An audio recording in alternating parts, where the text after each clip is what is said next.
Howdy. I'm the old ranger, and Death Valley's my stamping ground. Many's the tale of adventure I'm going to tell you about the Death Valley country. True stories, mind you. I can vouch for that. Tonight you're going to hear a tale of two cities, and about a girl who was transplanted from one to the other. Washington, D.C., and Little Washington. It is the year 1878. Rutherford B. Hayes is President of the United States. And whirling through her first social season is Dodie Trumbull, the most popular, most publicized debutante in the nation's capital. Small wonder that her beautiful young head is slightly turned. You dance very well for a man from Nevada. By the way, that's pronounced Nevada. I notice you give it the broad ah. I prefer it to a dreadful flat ah. Only the dreadful flat ah is correct. Among the natives, perhaps. I just thought you might like to know, in case you go to Nevada. I never expect to. You might marry a man from Nevada. When I can choose any other place in the world.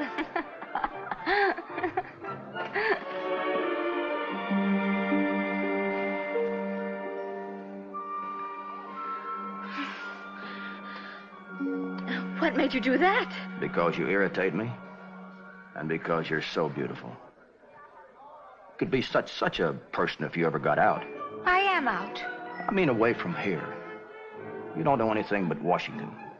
You think it's the beginning and the end of everything. Your attitude is absolutely provincial. Well, you're a fine one to say that. Congressman from the sagebrush state.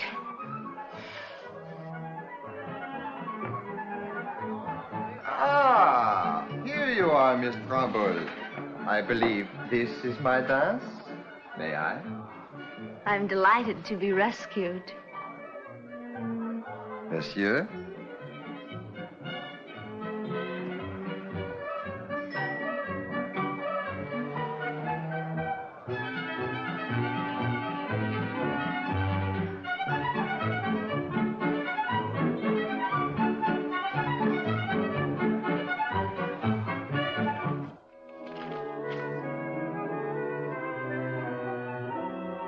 Here's another one for Tuesday the 17th. That makes 3 receptions for that afternoon. But of course, we can at least leave our cards at each of them. More flowers for Miss Dodie. Oh.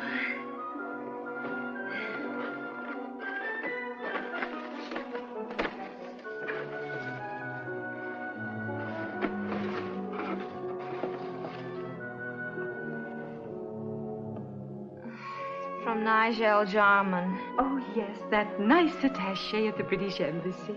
Thought it might be an apology from... Put them in water, will you, Martha? If you can find any more vases. Yes, Miss Dodie.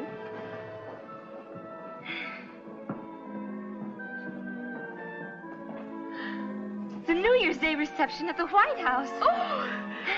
The President and Mrs. Rutherford B. Hayes request the honor of your presence In Carson City, Nevada. Father, Dear? just look at all the invitations that have come today. Oh, the next few weeks will be a veritable whirl. Yes, they will indeed, because we're moving. Moving? To that house I love so much on DuPont Circle? Oh, Ray! Father, how wonderful. There's twice the room for entertaining. And it's a far more fashionable address. Let's see, what is that number, dear? Oh, it's Now, wait a minute. Oh, but not until after the holidays, dear. I simply couldn't face a move with... Please. May I get a word in edgewise? We're not moving to DuPont Circle. Oh. Then where? I have just been appointed director of the Mint The Mint? Father. in Carson City, Nevada. Carson City? Nevada? I take up my official duties there on January 2nd, which means that we'll be leaving here shortly. Probably the middle of December. Sagebrush State. Oh, no, my dear. The Silver State. It's a great honor that the administration has seen fit to confer upon me. An honor?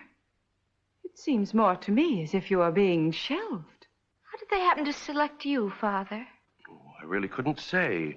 A case of being recommended. Some political wire pulling, perhaps? All I know is that I'm extremely happy and gratified. Well, I don't even know where Carson City is. My dear, it's the capital of the state. The capital? Oh, well, then. Smallest capital in the United States. Oh, dear, no.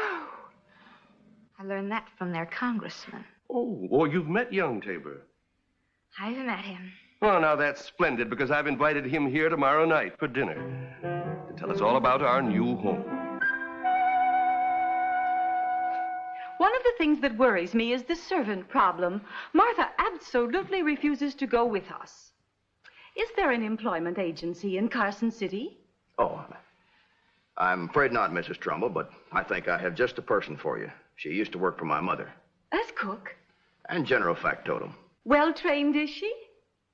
She knows what's what. Oh, yes, Minnie knows what's what. I'll write her if you like. Oh, well, I'd have to interview her, of course, before we could make any definite arrangements. Minnie isn't the kind you interview, you just hire. But I'd want to know what she can do. She can do anything and everything. Oh, sounds like a paragon to me. Go ahead, Mark, sign her up. Well, it would simplify matters to have someone there to help us settle. Then if I found out she didn't work out, I could let her go. You'll keep her. Minnie's the best house servant in Nevada. Nevada. Miss Doty.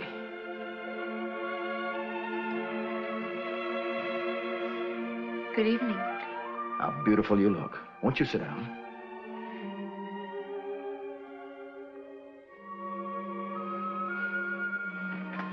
Doty's attending the cotillion this evening. Oh? Then you won't be here? I'm making the most of what little time I have left in Washington before we go into the wilderness. Why, ma'am, the holidays in Carson City mighty jolly, too. All kinds of goings-on. Such as straw rides, I suppose. You like straw rides? I detest them. Now, Doty, when did you ever go on a straw ride? Never. And I never intend to. Why, ma'am, they're really lots of fun, bouncing in the straw, singing, holding hands. What do you think, Doty? Mr. Tabor thinks he can supply us with a maid. It's all settled. If you're friends of mine, she'll be glad to work for you. Oh, won't it be wonderful to step off the train in Carson City and have... Excuse me, Mrs. Trumbull. Did you say train? Carson City isn't on the railroad. Capital of the state? It's a very small capital. Up until a few years ago, it was only a trading post. How big? Dear me, I had no idea. The whole of Nevada has a population of only half a person per square mile. Half a person? Mother, this is impossible. We can't go off and bury ourselves in a place like that. Father, can't you refuse the appointment? My dear child, it's a political plum. It's the end of everything as far as I'm concerned. I know who's responsible. You flatter me, ma'am, a mere congressman. Can't you and I stay here anyway, Mother? My place is with your father, dear. At least till the end of the season. By that time, You will have found yourself a husband. A foreign title, perhaps. She could, you know. Your daughter could have her choice of anybody in the world. I've been told so on the best of authority. Dinner is served. I'll wait in here till Colonel Carruthers calls for me. Half a man to every square mile. You're not even half a man. Excuse me. I hope you have a very pleasant evening.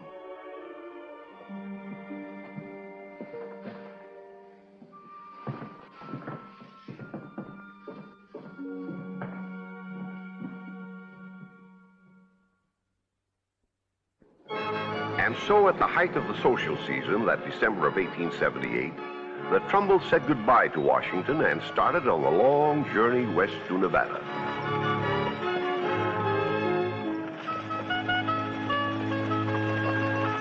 It was the week after Christmas when they arrived in Carson City and were deposited in front of the furnished house that had been rented for them. Well,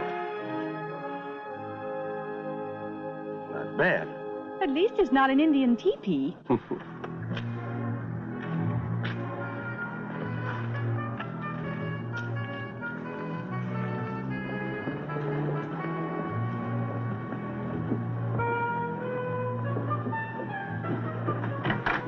Well, the door's open. Good. Then the house has been opened and aired.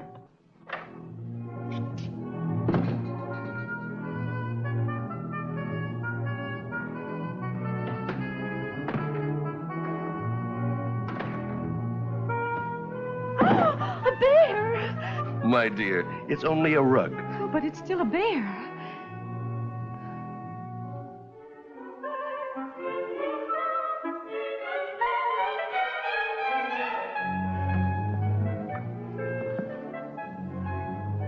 Not bad at all.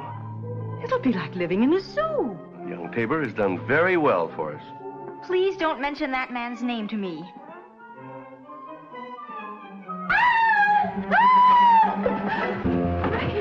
An Indian in there. I'll take care of it, dear. Oh, be careful.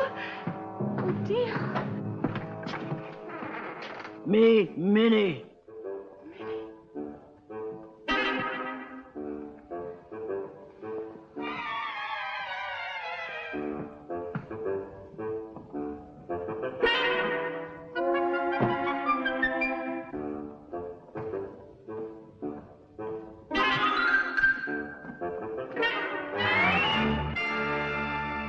This is Mark Tabor's idea of a joke. I've never been so frightened in all of my life. Of all the despicable... I wonder if she wears a feathered headdress to serve dinner. Father, how can you laugh? Well, she's serving no dinners in this house, that's certain. You're not going to keep her? Well, hardly. Ray, I wouldn't have a quiet moment with that red-skinned savage under the same roof. If she worked for Mark's family. Well, that doesn't prove anything. He's a barbarian himself. Well, I shall get rid of her immediately, even if it means I have to do my own work or...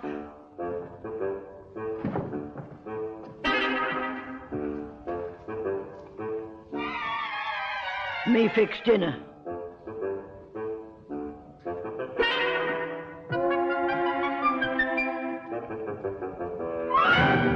Mother, why didn't you tell her? Afraid she had a tomahawk? Oh, Father, you're as bad as Mark. It's never proper to serve notice on a servant in the presence of others. I shall speak to her in the kitchen.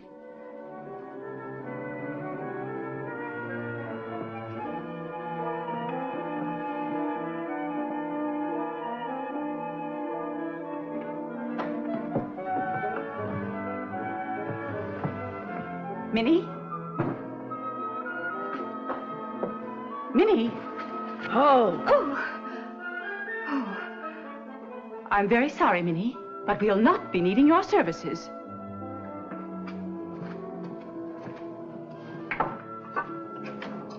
If you'll tell me how much we owe you, I'll see that you're paid, and then you may...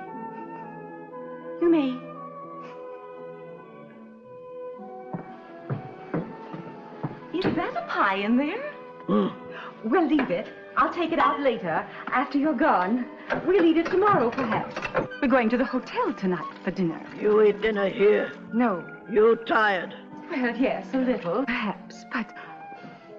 You go to hotel. Must rest. Meet stranger. Talk.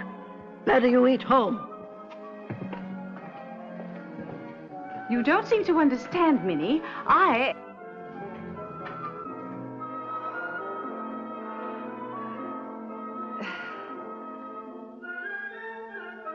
Very well.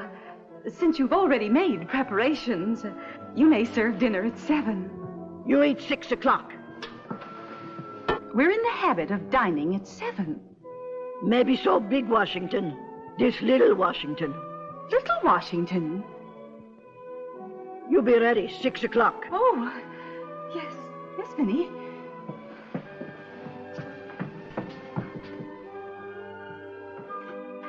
As maybe you've already guessed, Minnie didn't leave that evening. After the meal she'd served them, the Trumbolls decided... I've never tasted such a pie. If I had my way, I'd never let Minnie go. Well, it might be wise to keep her, dear, at least until after we're settled. As long as no one sees her. But she'll be in the kitchen, dear. Suppose someone should drop in. Who would? After all, we know no one in Carson yet.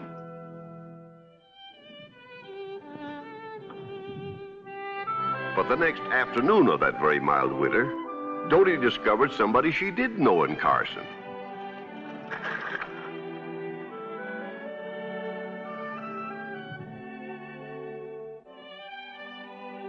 Wonderful country, isn't it, Nevada? What are you doing here? Home for the holidays? There's no place like Carson City at Christmas time. That's a matter of opinion.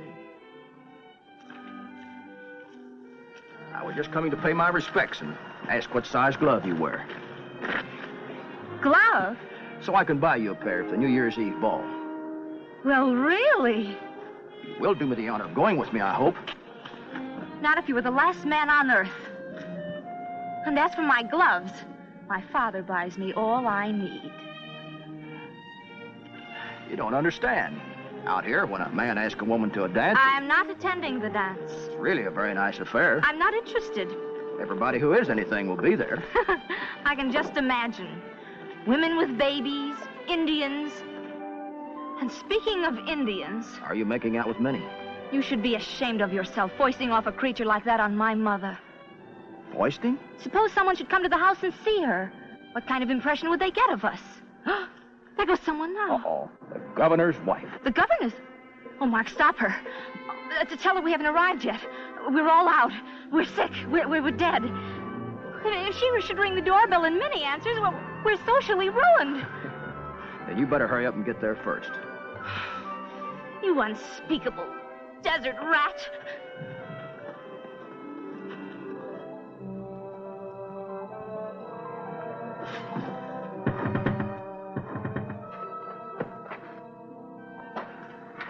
How do you do? How do you do? I'm Mrs. Kincaid, the governor's wife. Oh, well, won't you come in? Thank you. I hope you'll forgive me for calling on you in this informal fashion, Mrs. Trumbull, instead of waiting for your day at home. Oh, I have no day at home, Mrs. Kincaid. Oh, but you will have, of course, like all the other ladies of the diplomatic circle. They do? I had no idea you had a diplomatic circle here. Minnie, what are you doing? Me serve tea. Oh, no, you don't. Nobody ordered tea. Nobody wants tea. If you dare bring that into the parlor, I'll...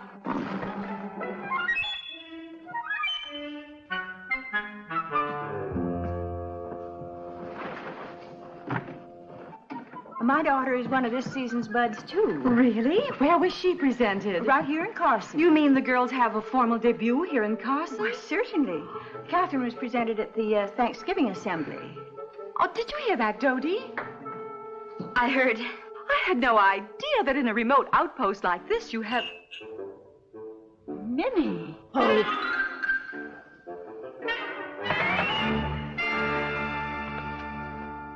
If you don't mind my asking... Oh, I really must apologize. Well, how did you... Oh, she's only here temporarily. It was Mark Tabor's doings. Mark Tabor? Why, that young scamp. Wait till I tell him what I think of him. I already have. What, to steal Minnie right out of my household? What? Your household? I've been absolutely lost since she quit. Why, Minnie knows the social ropes like nobody else in the capital. Well, she was invaluable in the governor's mansion. An authority on protocol. But if Mark Tabor told her to work for you, that's all there was to it. She adores him. And so do we all. He's one of Nevada's most brilliant young men. But I'm sure you've already discovered that.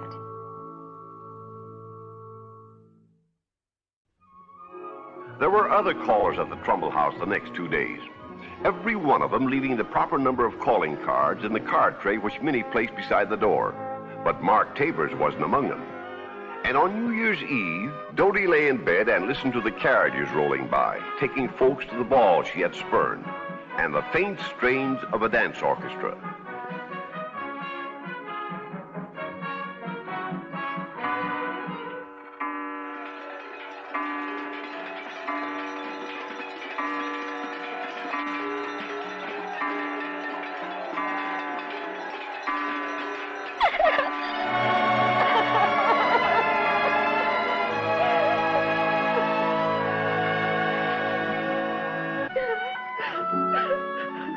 The following day dawned clear and warm, and around the middle of the morning, having retired early the night before, the Trumbulls started for a walk.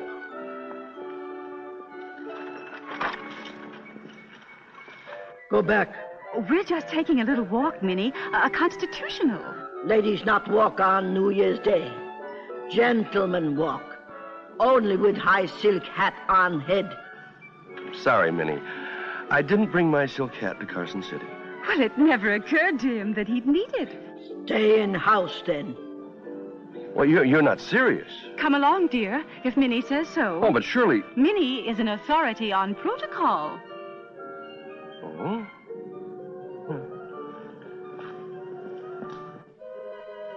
You too. I feel like taking a walk. Nobody's going to stop me. Please, let me by. I'm not going back into the house. I want some fresh air. Oh, you have no right to... You spoiled brat. You want Minnie spank? Don't you dare. Then march in house. Get dressed. Best clothes.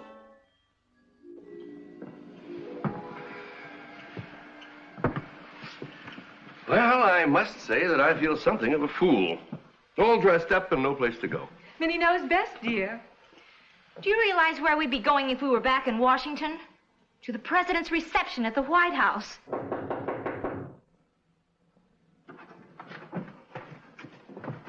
Me get.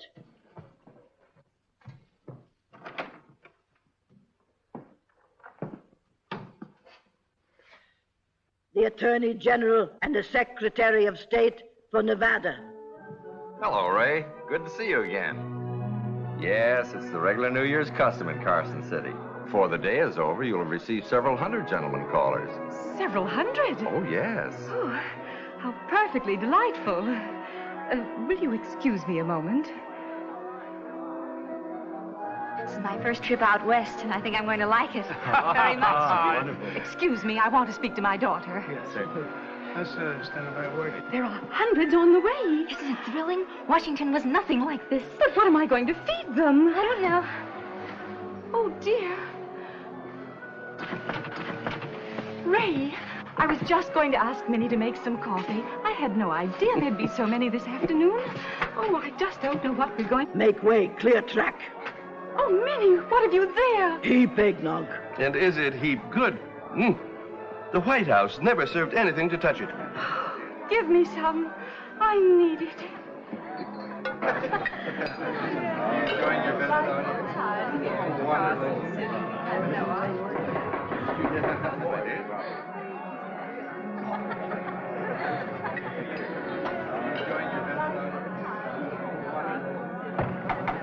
Mr. Mark Tabor. Excuse me. Certainly. Mark. Happy New Year. For me? Mm-hmm.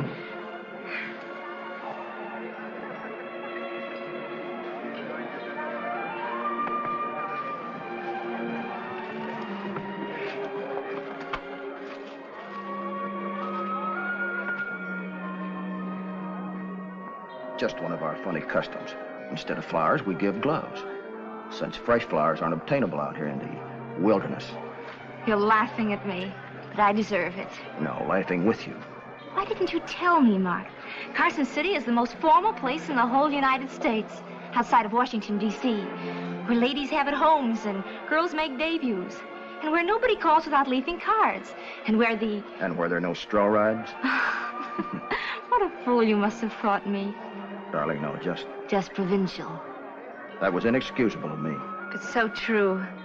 I did think that Washington was the beginning and end of everything, and that men with titles were... Eggnog. I might have a title myself someday. Governor of the Sagebrush State. We teach her. She make good first lady. To us and to little Washington. Nevada. Dodie.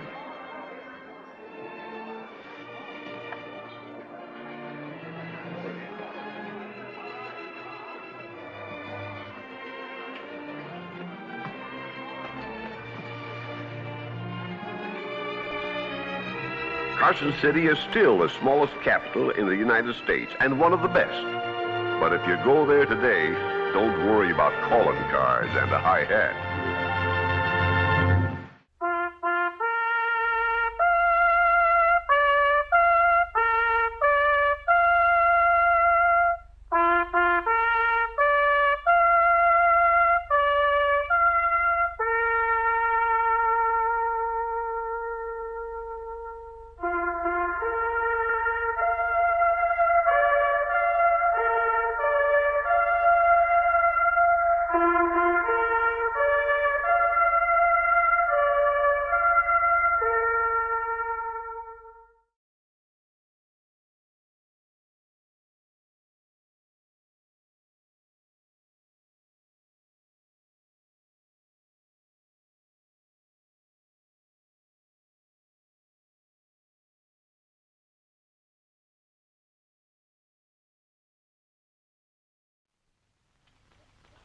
now, Death Valley Days.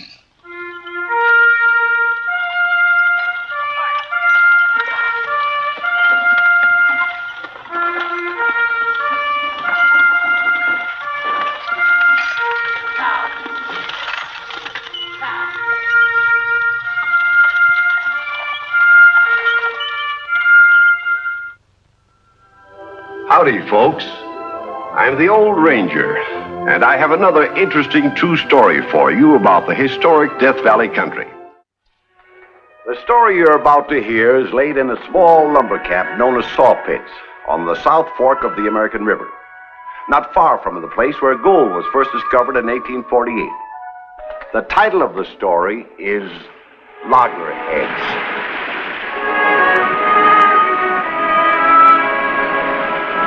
The great gold rush of 25 years ago is over. The river bars no longer swarm with red-shirted miners. The Sierra foothills now ring with the sound of axes as young men like Cy Seymour and Vic Burt fall timber to supply the sawmills downstream with lumber for the growing state of California. This is the day of the annual log riding contest, a big event in the river camp of Saw Pits, with a queen to award a medal and a kiss to the winner.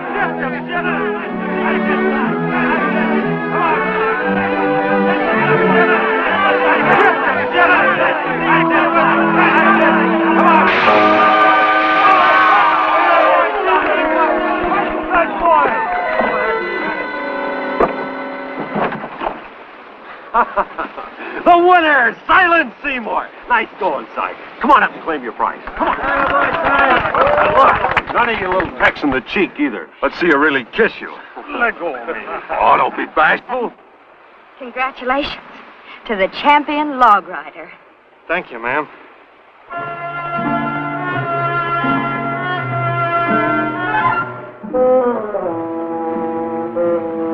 Well, kiss him, Flo. Give him a big smack. With pleasure. You big lump.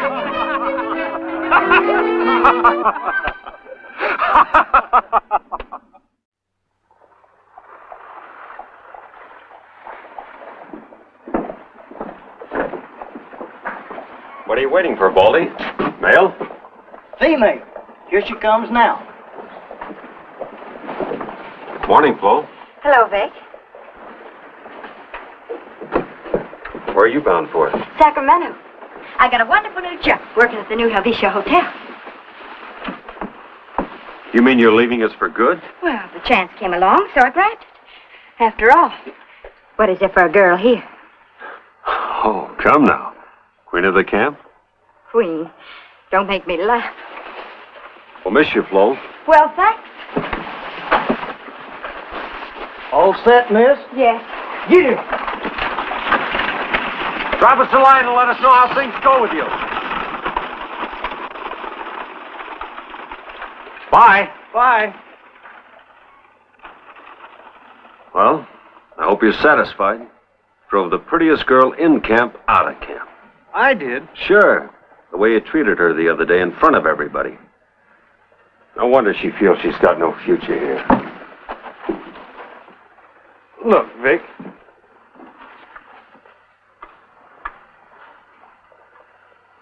I never even kissed a girl in private, let alone in public. You haven't? No. Well, it's high time you started. Well, I don't see why she couldn't have just presented the medal and been done. My medal, Vic. She got away with my medal.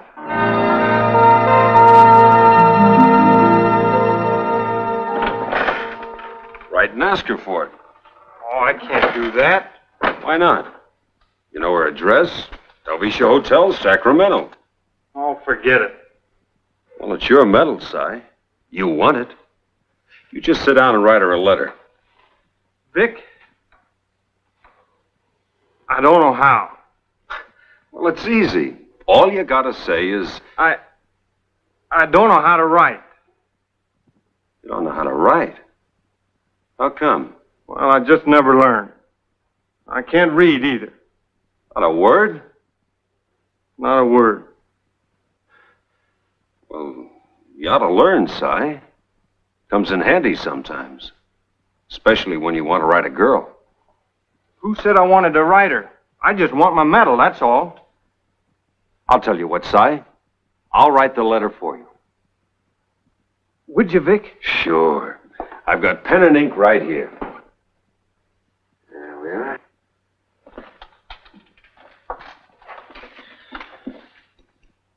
Now, you just tell me what to say. All right. Just say, Dear Madam. She ain't. She's a miss. All right, dear Miss. Please send me my medal, which you got, yours truly, Cy Seymour. Look, Si, why don't you go over to the store and buy a postage stamp and I'll do the writing. All right.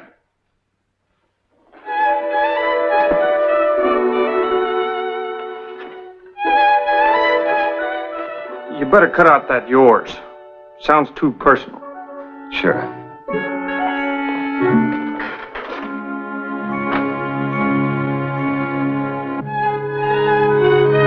Dear Flo.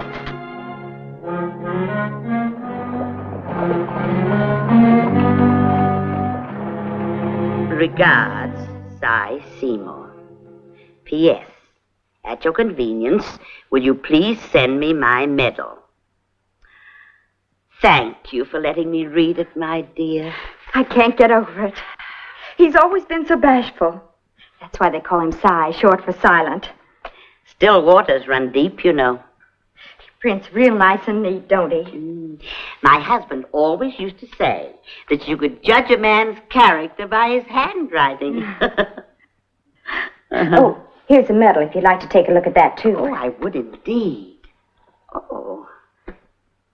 Champion Log Rider, California, 1873.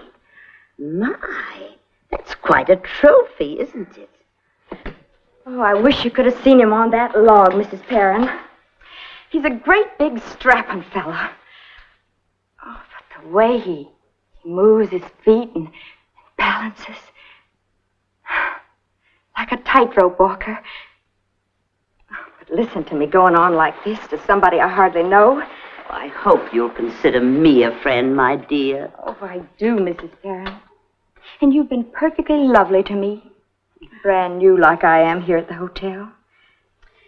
Elderly widows get lonely in hotels, too, you know. But you send this medal back to the young man right away, and a nice letter with it, huh? Yes,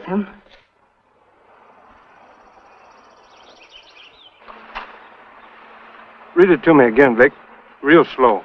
All right. Dear Si, I was very pleased to receive your letter and know that my presence is missed. Who said anything about missing her? Well, you know women, Si. They always jump at conclusions. Well, go on. Sacramento is full of important people. I even saw the governor once. But nobody quite takes the place of old friends like yourself. Does she honestly say that? Now, you don't think I'd make it up to you, Si? Well, here, look for yourself. You know I can't read. Well, there it is, word for word. And she signs herself, yours with the highest esteem, Flo. The only letter I ever got in my life. She sure writes a pretty hand, don't she? Mm-hmm. Real ladylike. Scent. Yeah, let me smell. And violets. Well, don't smell it all up. After all, it is my letter. When are you going to answer it? Answer it? Well, it's only polite to write and thank her for sending the medal. Gosh, this is getting real complicated. No, we can do it like we did before. You dictate and I'll write. All right. But we'll make it short and sweet.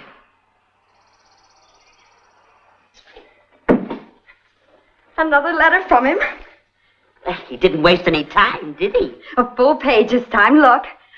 May I read it? Oh, yes, please. I'd like you to.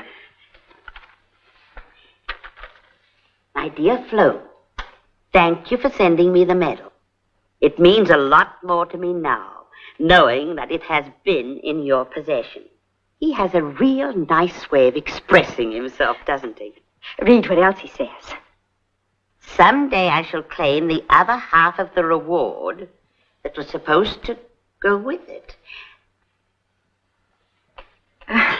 He means the kiss.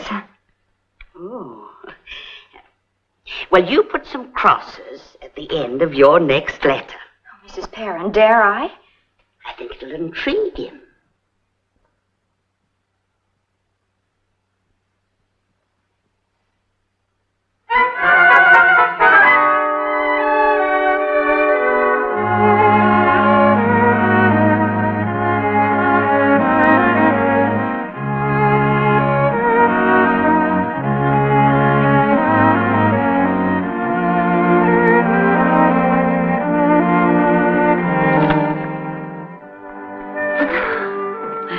It's what you've been hoping for. Oh, yes. Yes. And I was so afraid he'd never come out and pop the question. I take it you're going to accept him. Oh, of course I am. I love him. I'll mail my answer tonight. Good, darling.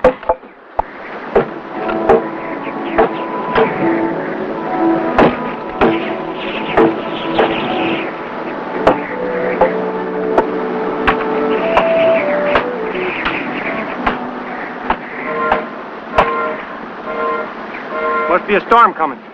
There's the whistle. We better make a run for it. Now, wait a minute, Si. I don't like to leave anything that might come crashing down without a warning. What do you say we finish this one, huh? You're right. Well, let's make it fast.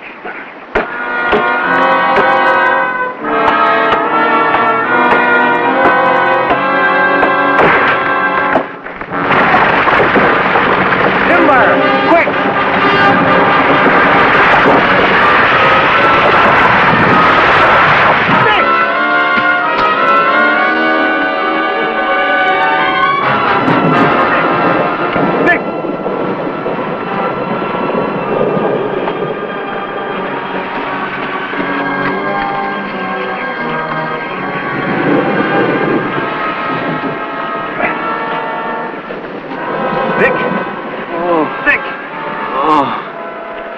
Carry out.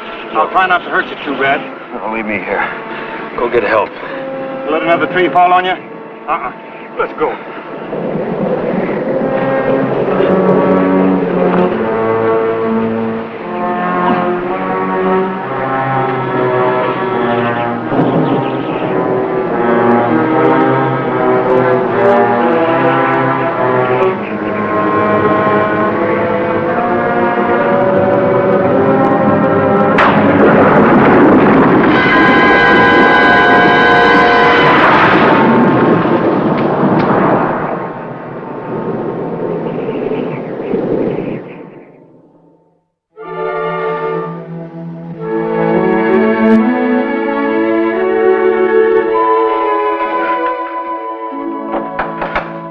Hi, Vic. How you feeling? This is worse than winter underwear. I itch, but I can't scratch. Well, at least they got the bandages off of your head, so you can read to me again. Did you get another letter? It was here the night I brought you out of the woods. I've been carrying it around with me ever since. Oh, you'll have to hold it for me, Si. My dearest. Dearest? I think I must be dreaming. Then I look at your letter again and know it's true. You love me. You want to marry me. Oh, Si, if only I had your powers of expression to tell you what is in my heart. All I can utter is the single word, yes. Your loving Flo. Well, congratulations. I'm engaged to be married? Oh, you've been engaged for 2 weeks, only you didn't know it. Nearly 3 weeks. I wonder what she must think of me for not acknowledging this. Better get an answer off to her right away. How can I? Well, have one of the other boys write it for you. A brand new, different handwriting, that'd sure look funny, wouldn't it? Yeah, I didn't think about that. Well, I guess the only other thing for you to do is to go to Sacramento and see her. Not with you laid up like this. Oh, you've done enough for me, Si. Saved my life. Oh, I can manage. I'm riding herd on you till you get those casts off. Well, what about your fiancée? My what? Oh, Flo. Well, I'm sure she'll understand. What could have happened? 3 weeks now, and not a word. It certainly does seem strange, huh? Maybe he's changed his mind. My dear child, no. After that ardent letter? Then why don't I hear? There must be some good reason. Oh, I wish now I hadn't been so forward, accepting him right off. Nonsense. He asked you to marry him. You have it in black and white. Now there's only one thing for you to do. Go back to Saw Pits and see him. Oh, Mrs. Barron. Well, you'll never have any peace of mind till you do. But supposing, just supposing. Just supposing that I go with you. Oh, Mrs. Barron, would you? I'm dying to meet this young man myself. Well. Now, is there any place in the camp for us to stay? The shingle house, where I used to work. Good. We'll pack right away and take the evening steamer up the river. Oh.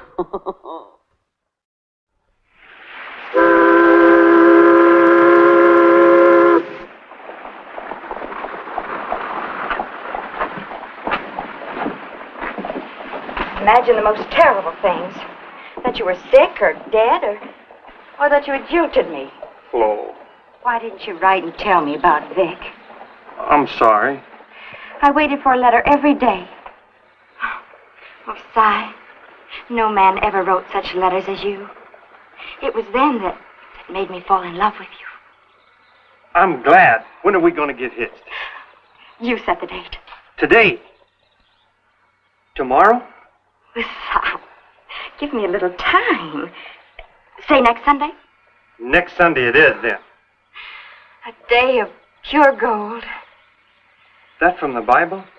Silly, that's from your own letter. What letter? The one proposing to me. The day that you're mine will be a day of pure gold. I never. Well, it's right here in your own handwriting. And pages more. I know it almost by heart. The first 2 lines. You are the sun and the moon and the stars to me. Let me see that. Oh, you're not going to tear it up. No. There's nothing wrong in being poetic when you're in love. I'll give it back to you, Flo. Just let me have it for a little while to kind of mull over. Well, if you'll promise not to lose it. And this letter I want to keep for the rest of my life. I promise.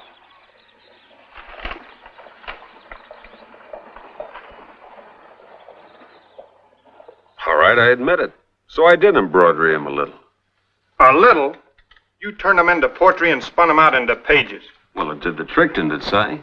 She's going to marry you. Maybe. Well, I thought it was all set.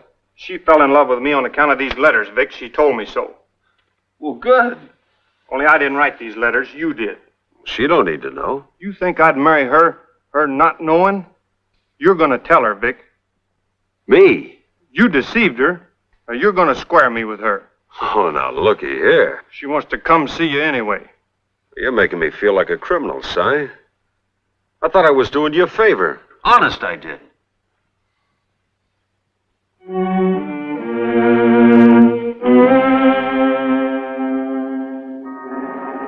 Gosh darn it, why didn't I ever learn to read and write?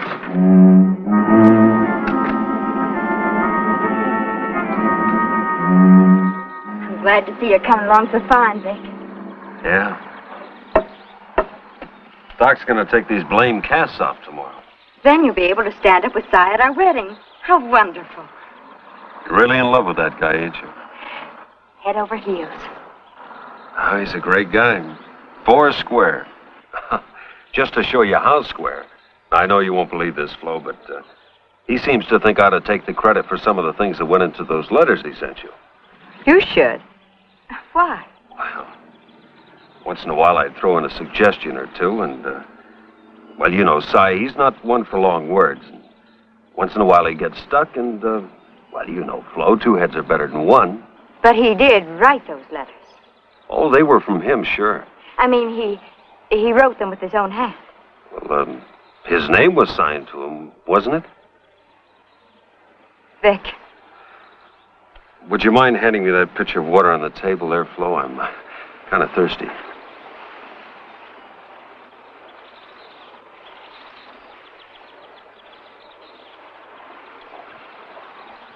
Thanks. You wrote those letters, Vic. Didn't you? Well, I just happen to have pen and ink handy, and... And he doesn't know how to write. That's the truth, isn't it? Well, what if he don't? That's nothing against him. He just never took the time to go to school, that's all. And I suppose he can't read either.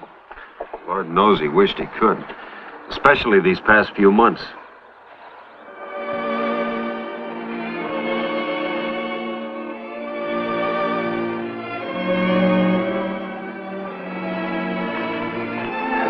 Look, Flo, the little things like reading and writing, why, you can teach that to him after you're married. Thanks, Vic. Thanks for telling me, Vic. Thanks for the letters. They were beautiful.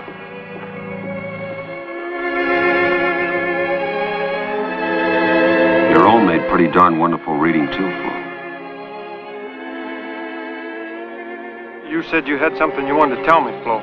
Yes. And it's so much easier to say it out here than in that stuffy parlor at the Shingle House.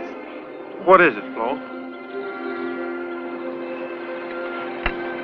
I saw Vic yesterday. Yes, I know you did. He's going to be able to stand up with you at our wedding. You mean you're still willing to marry me after learning that he wrote those letters? I love you, Si. Could love a man who can't read and write? I'm so ashamed, Flo. A grown man like me, and I don't know as much as a little kid that high. I can't hold it against you, Si. Because, well, you see, I can't read or write either. You can't? But what about all those letters? Mrs. Perrin wrote them for me and read me yours. She did?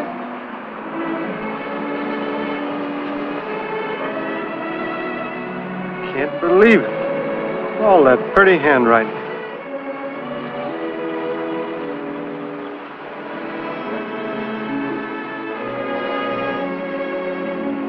Flo. Si.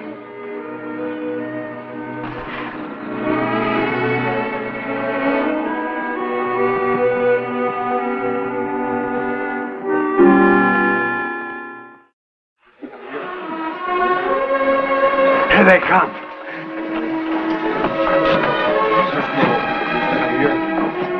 Three cheers for the bride and groom. And the parade! And the parade! And the parade!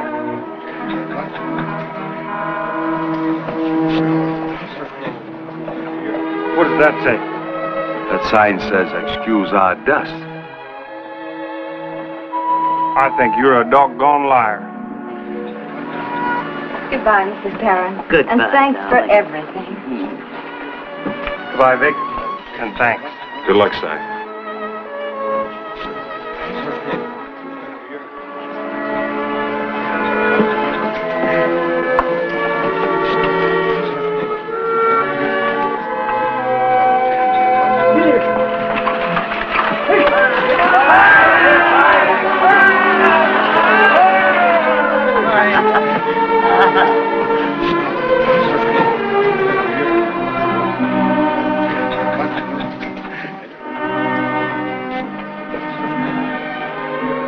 Why, you're in love with her, too. Whatever gave you that idea? I read those letters. Well, they ought to be good. I've had a lot of practice writing love letters to hundreds of girls.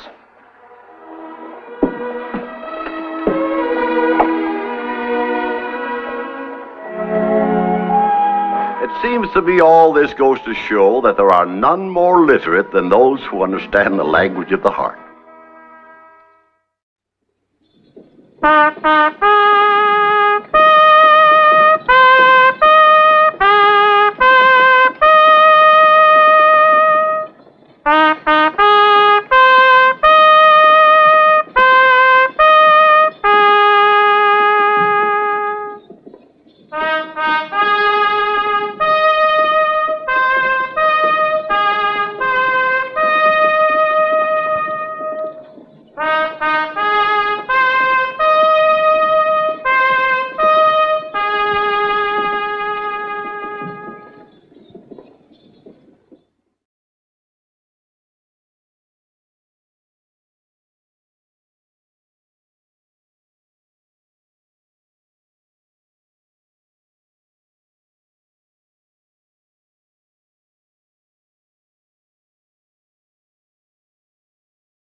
And now, Death Valley Days.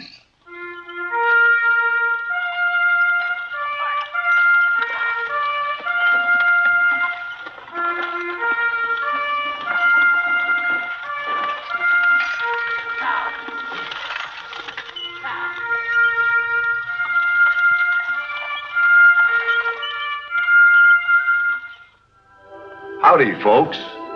I'm the old ranger, and I have another interesting true story for you about the historic Death Valley country. This is the story of one of the most fabulous women in history, whose star blazed across 3 continents, and for a brief time shone over this house in Grass Valley, California. Lola Montez.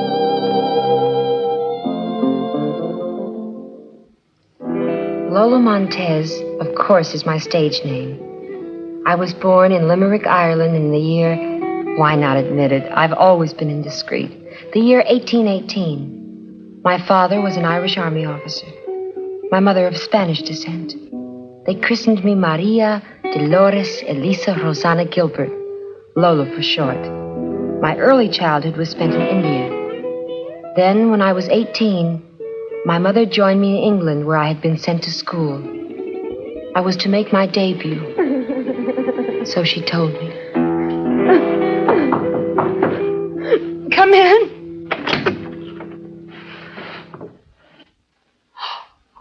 Lieutenant James. Your mother asked me to go to the dressmakers and pick these up. I don't want them. Throw them in the grate. But, Miss Gilbert, the gown's for your debut. Debut? That was just a lie to keep me from suspecting. This is my trousseau. My mother has promised me in marriage to a horrible old man in India, Sir Abram Lumley. The prominent judge? But he's over 60 and has the gout. And bags of money. I'd rather die than marry him. I won't marry him. Oh, Lieutenant James, how am I ever going to escape? Marry me. What? Lola, I adore you. You're the most beautiful, the most fascinating creature on earth. We'll elope. Tonight. Lola. A few days later, I became Mrs. Thomas James. But runaway marriages, like runaway horses, are almost sure to end in a smash-up. So I went to Spain to study to be a dancer. Then I returned to England. My first appearance was in Her Majesty's Theater.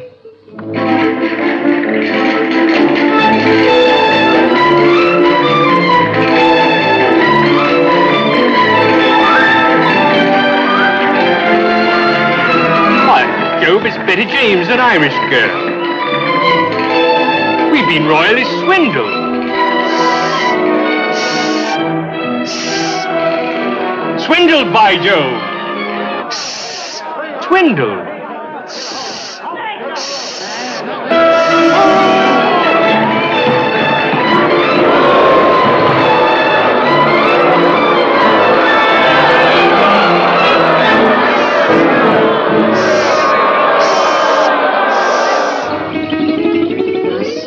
In a single night, because of a young rake whom I'd once repulsed, my career in London was ended, and I fled to the continent to dance.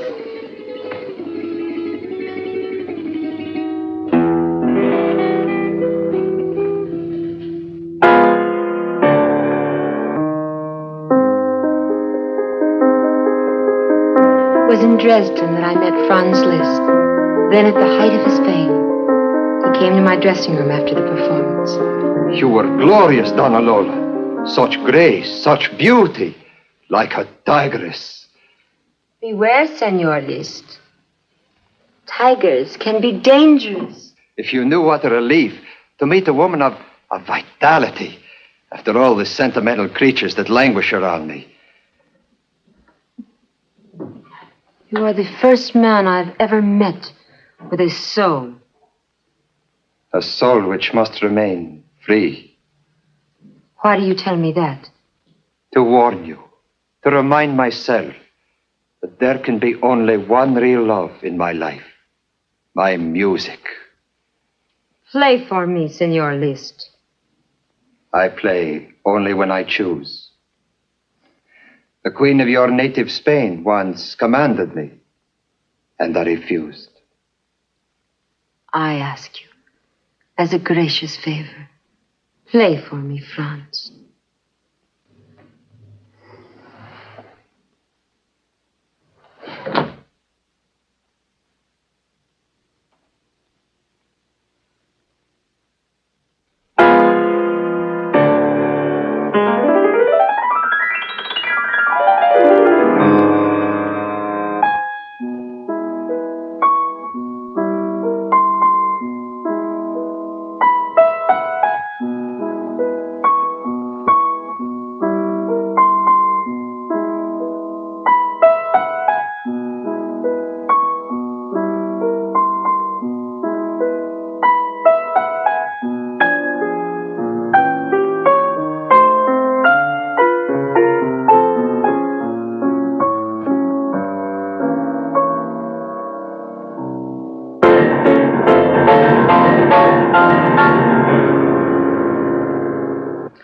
But Franz was right.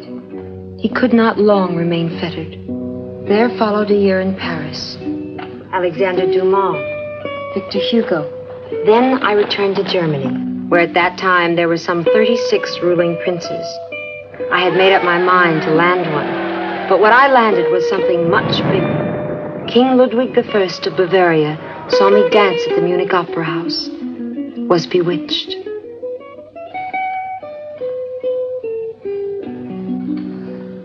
Beautiful. To the new Countess of Lensfeld. Ludwig, you're overwhelmingly kind. A palace of my very own, a handsome annuity, and now a title. I would make you queen if I could. Your presence here has changed everything. Including your cabinet. It was high time those reactionaries were dismissed.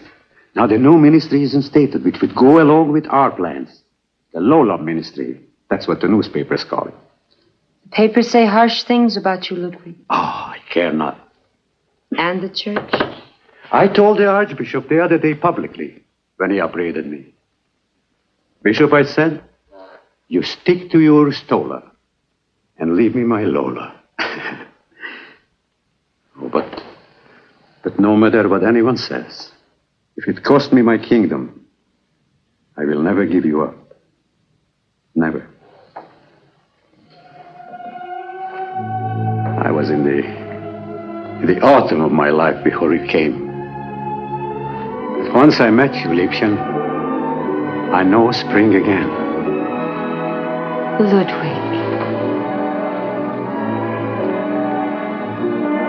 But the king, for all his protests, was not strong enough to resist the rising tide of opposition. A revolution broke out.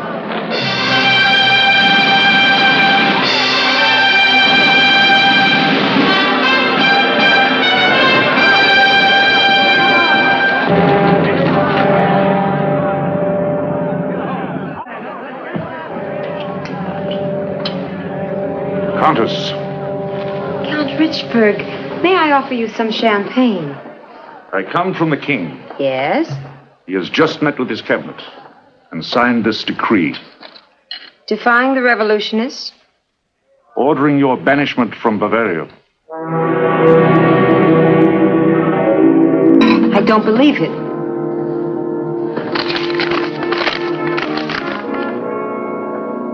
So, it is true. He's finally capitulated to the demands of the reactionaries. It was the only way he could keep his throne.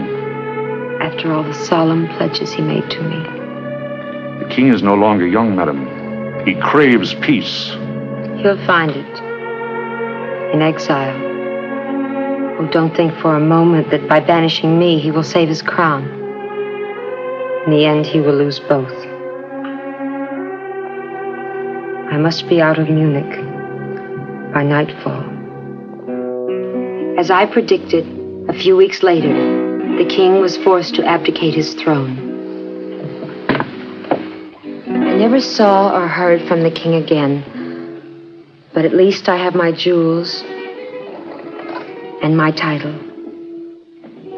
Disillusioned, I set sail for America. The California gold rush was at its height.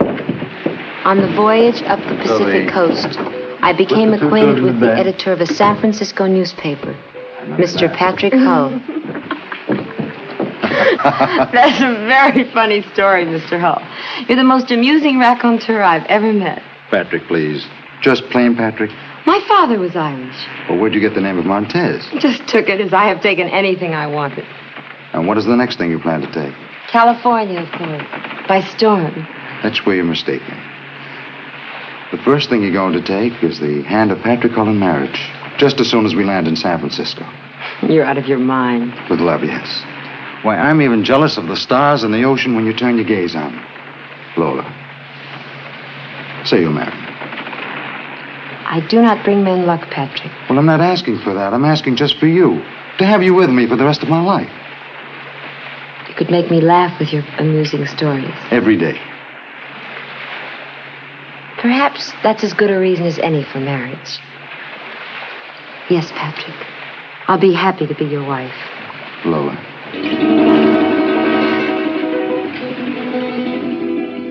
We were married just 3 days ago in a sweet little church. I carried these violets and roses, and the organ played The Voice That Breathed O'er Eden. Patrick wanted to live in San Francisco, but I was sick unto death of big cities. I yearned for mountains and pine trees, a cottage with a garden. So we settled here in the gold camp of Grass Valley.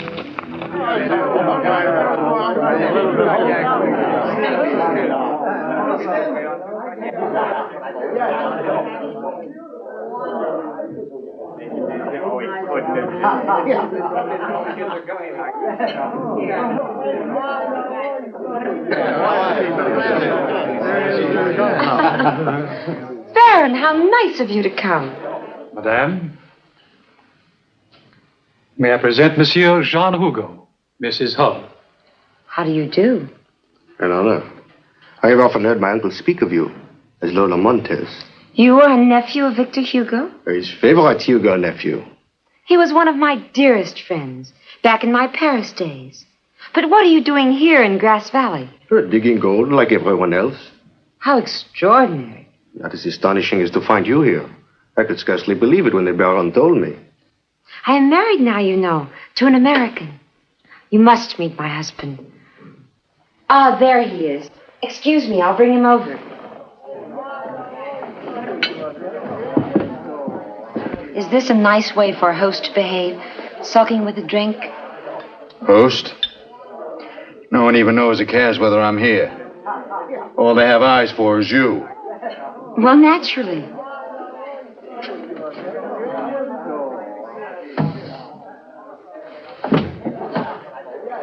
Patrick, whom do you think I've just met? The nephew of my beloved Victor Hugo. So he trailed you here, too? Too? Yes, like this Baron von Adler. Don't be ridiculous, Patrick.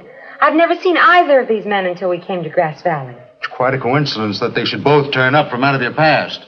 Can I help it if the men in Grass Valley flock to our home? You might as well live in San Francisco. And I much better. At least I could run my business there. We've been over all that before, Patrick. But what have I got to keep me here? Nothing. Except your wife. I'm making a business trip tomorrow.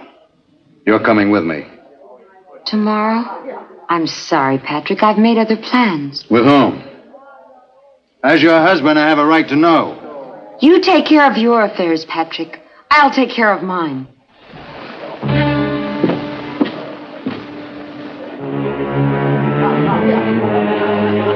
She-devil. I did not realize the bear had a cub until after I shot. Then when I saw this little rascal, I said to myself, it should be a pet for Lola. Oh, Baron, how sweet of you to think of me. I think of you a great deal, Lola. What do you feed him? Berries. I shall tame him and teach him tricks. and walk him around town on a golden chain. Oh, Baron, how can I ever thank you? By coming with me tomorrow, hunting. Tomorrow? It'll be fun. And Patrick will be away for a few days yet. I hate to disappoint you, my dear wife. Patrick, I didn't expect you home so soon. Obviously. I trust you had a pleasant trip. What is that? I think that is obvious too, my dear husband. The Baron gave it to me. I shall tame him. So, you've taken to four-footed game now. What's the matter? Tired of bringing men to heel? You've been drinking, Patrick. Take it out of here. I don't want it on the place. Ah, it is quite harmless. I don't want you here either.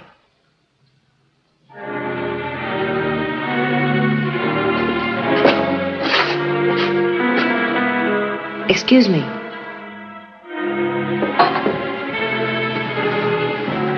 I resent your attitude, Patrick. The Baron happens to be my friend. Like all the other men in your past? How dare you, you Irish bum! You're a fine one to talk, you cheap adventuress. I hate you! Get out! Get out! Get out! Get out! You were right. You bring nothing but misfortune to those poor devils that fall in love with you and your damnable beauty.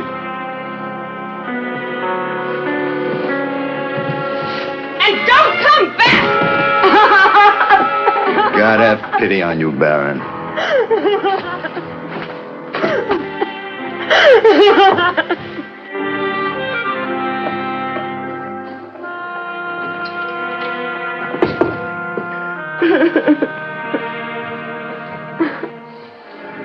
Lola. That beast deliberately trying to break my heart. Fear not, Liebchen. I'm here to pick up the pieces and put them together again. Baron.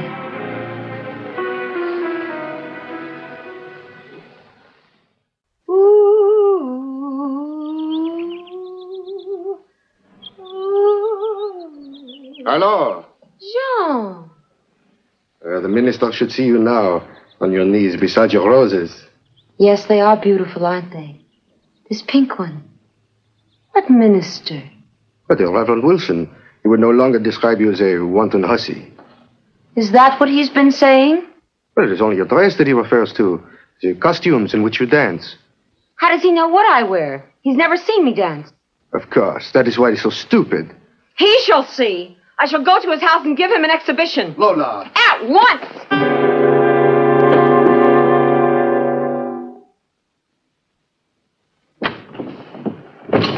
Reverend Wilson? Yes? Is anything wrong? That's what I came here to ask you. Is there anything wrong with the cut of my dress? It is no lower than the evening gown worn by any lady of fashion. Well, I, The skirt? Yes. It reveals my ankles. Is there anything wrong with my ankles? Madam, when you dance, I understand it is not only your ankles, but... But my legs, as you shall see.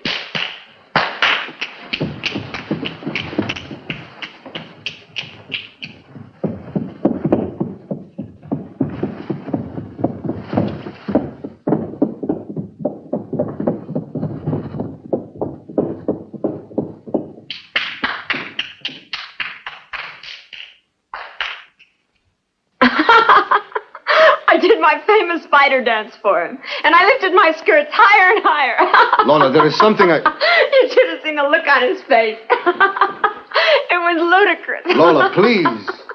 You're not amused. The Baron will be. He'll roar with laughter when he hears the story. Lola, will you listen? I'm trying to tell you. Word came just a few moments ago. The Baron is dead. Dead? How can he be dead? He was shot while hunting in the mountains. His gun went off accidentally.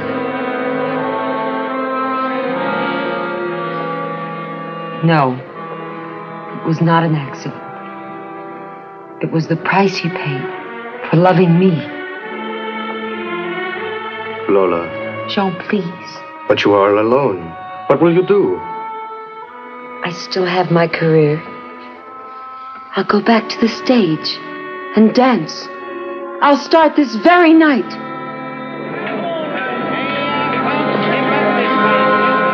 Lola Montez dances again. But there will be plenty of seats available at any future performances if she has the courage to attempt them. It's vicious. It's libelous. It's an insult. And he shall pay for it. He shall pay now.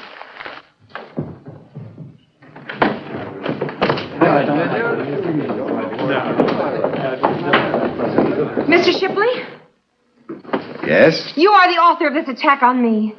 Well, that's not an attack, Miss Montez. That's a review. You think I'm not a great dancer?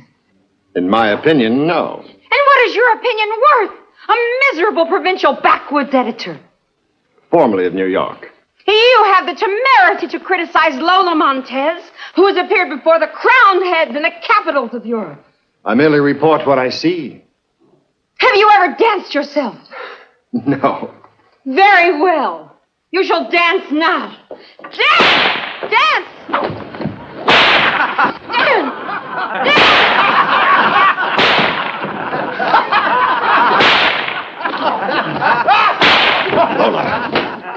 You wish to dance too.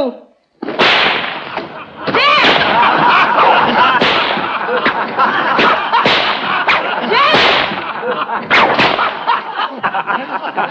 You laugh. You come to my house, drink my wine, and you laugh. Very well, you shall dance. You shall all dance.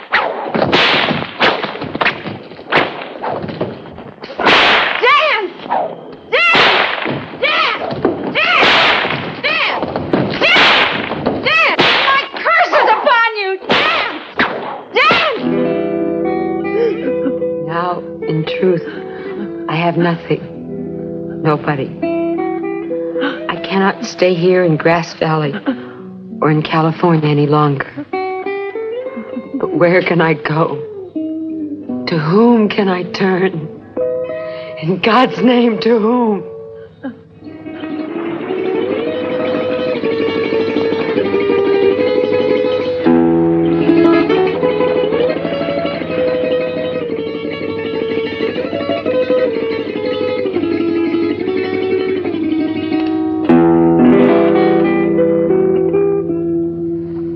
No. Why not? What have I to live for? Others. There's no one who cares. That's what I thought. But there is someone. Look, don't try to have your mealy-mouthed preaching on me. What do you, a fine lady, know about the likes of us? Fallen women. I've fallen myself. Probably farther than the rest of you. Because I got up higher. Oh, I was ambitious. I wanted everything and I got it. Money, power, a title, the love and admiration of men, even a king. A king? Are you stuffing me? What happened? What's bound to happen when you seek only the things of this world and the flesh and forget that you have a soul. What are you doing here? Trying to help others. Why? Because I've been through the dark waters myself. You win, sister.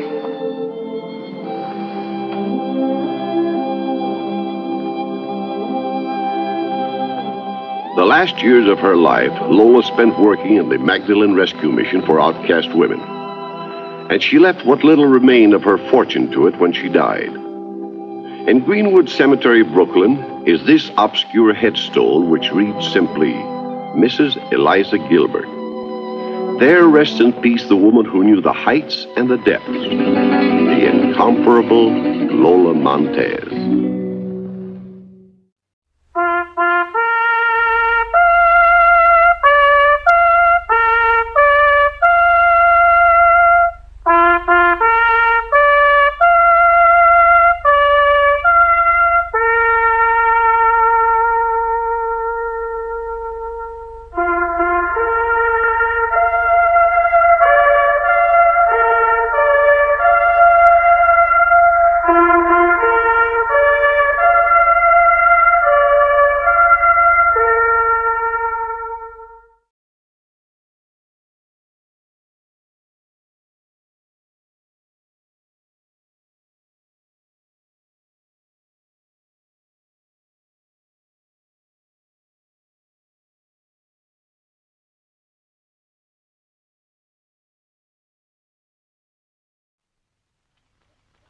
And now, Death Valley Days.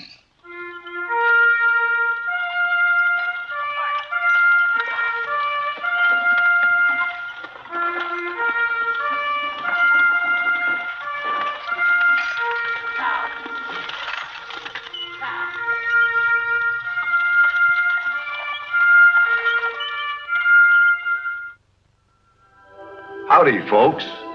I'm the Old Ranger, and I have another interesting true story for you about the historic Death Valley country. This is the story of a little red-haired wisp of a girl, Lotta Crabtree. San Francisco in the year 1853. The brigantine Rainbow has just arrived from New York. Your husband asked me to meet you and your daughter, Mrs. Crabtree, and to instruct you to join him in Grass Valley. Grass Valley? Yes, that's a camp, a few days' journey from here, up in the High Sierra. Just like Crabtree. He finally sends for us after a whole year. And then when we get here, he's off chasing rainbows. It'd serve him right if I turned around and went back home. You poor old horsey. You're all hot. You'd like a nice drink of water, wouldn't you? The Grass Valley stage leaves us 4 this afternoon. That was Edwin Booth. The actor? Yes. Well, what's he doing out here? Well, San Francisco's full of actors. Everything from minstrels to Shakespeare. Oh, really? I've never seen a town so show crazy. Miners come down from the mountains with their pockets full of gold. They'll pay any price to see a good show. Lotta? Lotta? Come along, Lotta. Mama, he's tired. I'm a little tired myself. Look at the big load he has to pull. I wish he was mine. Will you please come on? Mr. Purcell is waiting for us. We've got to be on our way. Where to? Grass Valley. Is that where Papa's digging for gold? We hope. Bye, horsey.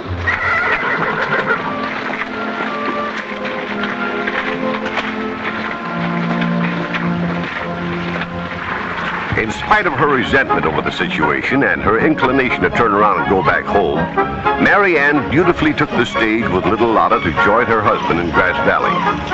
It was a different kind of town than she had lived in before, and not a bit to her liking. Nor were the financial prospects to her liking. When she found out John Crabtree's gold digging was nothing but talk, and she would have to do the providing.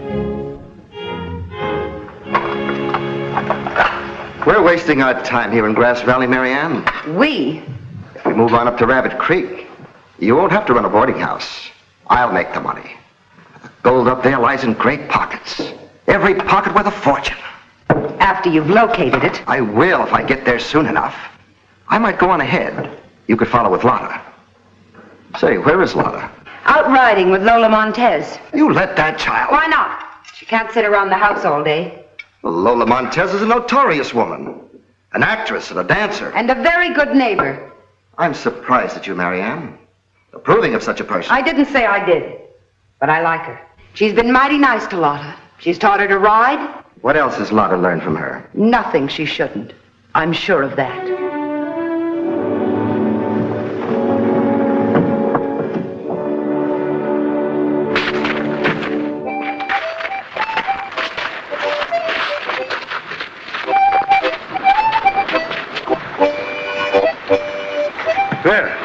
No, your pony is as good as ever. Thank you. What do we owe you?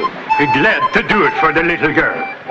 Dance for him, Lotta. The Spanish dance I taught you. Clear the table. You, Spanish music, please.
money, child. Gold, silver. Lotta's a natural born dancer. Never have I seen a child learn so quickly. I've gone through the steps but once, and she knows them. You've been teaching her? Even complicated routines. She picks up in no time at all. Who gave you permission, Miss Montez? I hope you will. Let me take her back to Paris with me, where she can have professional training for the stage. Daughter of mine? Oh, could I, Papa, please? Never. No. Perhaps they'll change their minds when you show them what you can do. We're leaving Grass Valley at once for Rabbit Creek. It's a rich new strike up there. I don't want to go. I want to stay here with Lola. We'll see one another again sometime. No, we won't, Lola. Never, ever. I love you, Lola. I don't want to say goodbye. Suppose we go out and unsaddle your pony.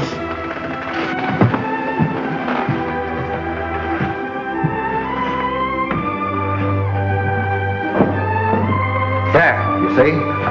That's what comes of letting her associate with an actress. She must have made a pretty picture on that table. I wish I'd have been there. I'd have put a stop to it. Yes, you would. Well, wouldn't you? No.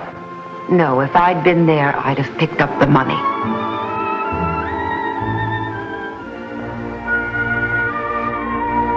Once again, Marianne Crabtree and Lotta found themselves on a stagecoach headed for a new town, with Marianne's resentment of such a life steadily growing. And arrival in Rabbit Creek didn't do anything to help her resentment, for in spite of the fact that fortunes were being made every day, the gold John had promised continued to elude him. But she kept her feelings to herself, and once more turned to the only means she knew to keep a roof over her and Lotta's head. Why don't you go and play, Lotta? There's nobody to play with. Well, then run to the store and do an errand for me, I need some prunes. Which store?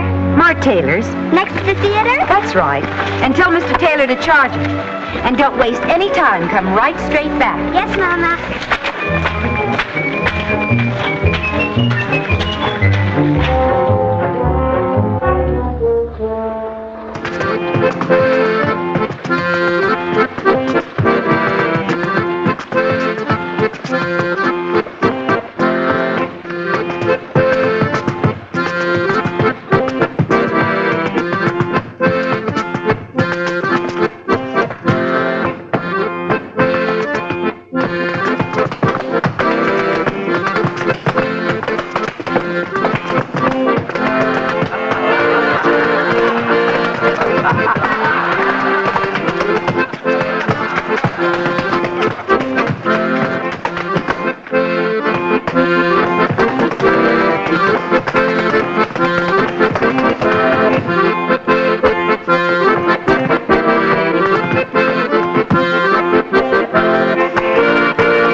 Little Sue Robinson, the fairy star.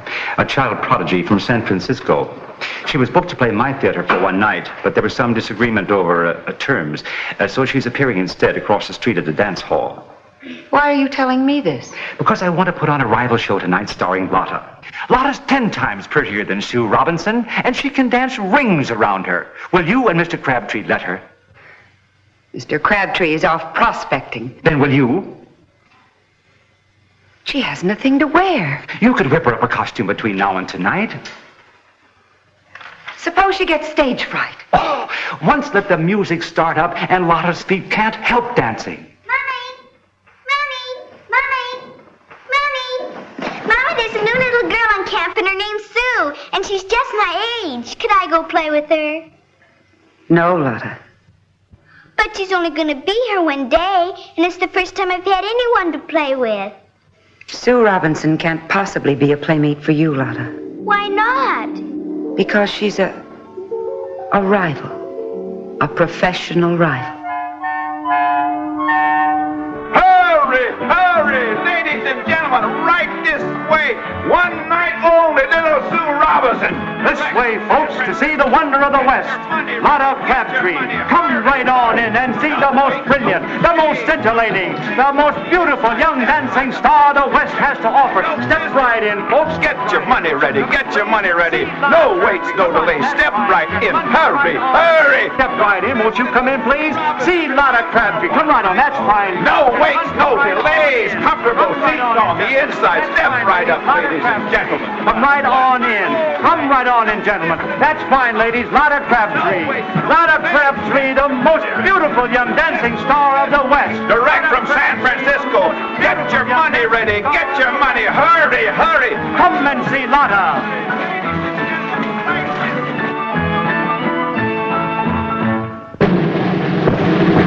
And now for the feature of the evening, Miss Lotta Crabtree, juvenile star, who has chosen the camp of Rabbit Creek for her premiere performance in the Golden State of California.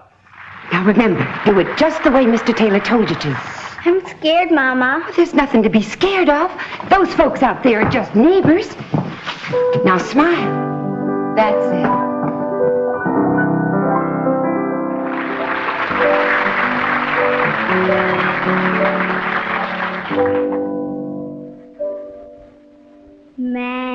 Maxwell and praise our Bonnie, where he fought the dew, and 'twas there that Annie Laurie gave me her promise true. Gave me her promise true, which ne'er forgot shall be, and for Bonnie Annie Laurie I'd lay me doon and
This is more money than I ever had in my hands at one time in my life. I never saw anything like it. She was a sensation. She'll be a sensation wherever she goes. To exploit my own child. Lotta loves it. She was laughing all the time she was dancing. She did seem to be in her element. We'll form our own little troupe. Tour the remote camps where they never see a child. They'll take her to their hearts, shower her with gold. Of course, if you want to consult your husband. I can make the decision myself. When do we start? That was the beginning of Lotta Crabtree's professional career. She and her mother toured the mining camps over mountain trails no wagon could travel. They played in bar rooms and country stores, in campus tents and in log cabins. And everywhere Lotta was a hit. Camps roared and thundered applause for the little red-headed girl with the nimble feet, the quick laugh, the genius for mimicry. Through the years, Mrs. Crabtree not only guarded the money, but as Lotta grew into young ladyhood, she also guarded her like a dragon. But just once, in a remote mining camp in the Mother Lode country, where Lotta was playing an extended 3-day engagement, her mother's watchful eye was distracted for a moment.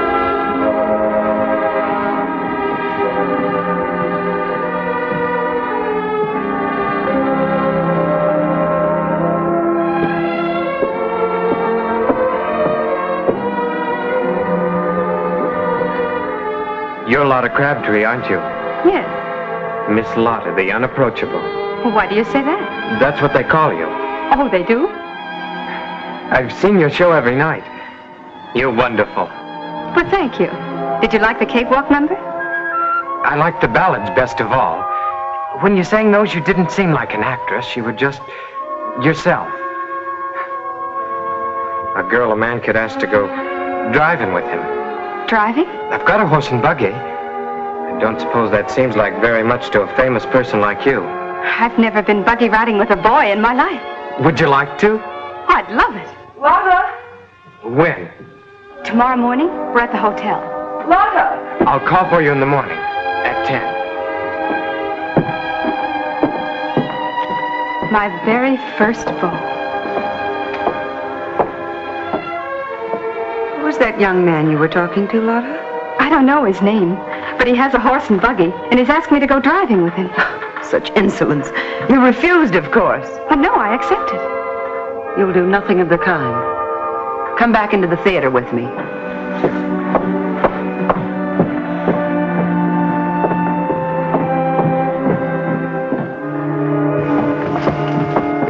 I'm sick of the old theater. Lotta, I'm sick and tired of always being on the move. Never seeing anybody except across the footlights. When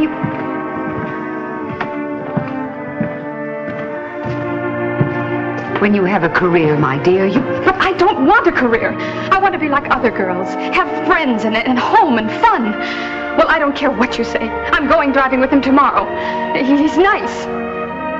The world is full of men who look nice. This is one of them. Papa! I didn't know you were here. I thought I'd surprise you. That was a great performance you gave tonight, Lotta. I was proud of you. How well you look. He should, on the allowance we've been sending him. My little Lotta, you're growing up. Yes, I am. And I've met a boy who wants to take me driving tomorrow, and I told him I will. You won't be here tomorrow. We're leaving tonight. Tonight? For where? For San Francisco. And from there for New York. New York? Out here, everyone thinks of you as Lotta the Mimic, Lotta the Minstrel, Lotta who dances jigs and reels and breakdowns, little Lotta. Well, I won't be satisfied until you're the great Lotta.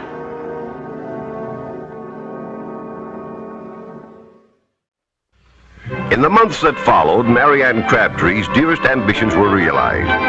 Lotta was a sensation wherever she went. Theaters in New York, Boston, Philadelphia, Chicago opened their doors to her. Plays were written for her. Audiences, rich and poor, high and low, took her to their hearts. The dark-eyed, red-headed girl from the West who could sing, dance, act with equal ability. And in the 1870s, after a triumphant tour, she returned to San Francisco to the California Theater.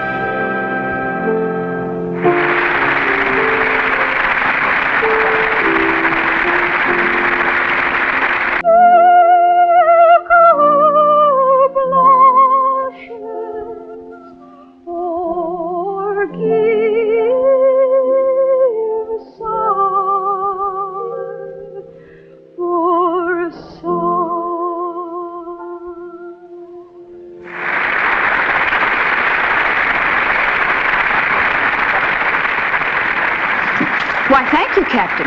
You are getting bolder.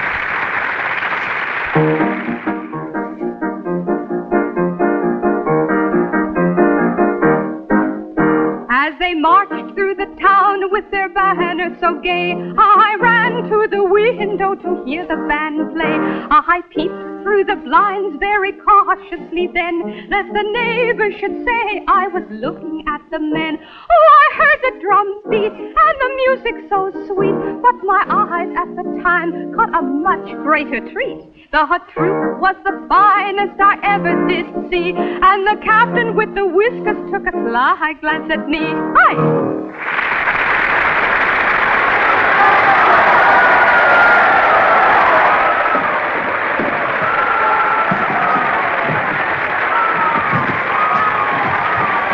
Miss Lotta, I'm from the San Francisco Chronicle. The boy with the horse and buggy. You remembered. Oh, I wanted so to send you word, but I didn't even know your name. I understood. You're even more wonderful than ever. Suppose you're used to hearing that. Every man who's ever seen you has fallen in love with you. But not one of them has ever taken me buggy riding. No. And no one has ever kissed me.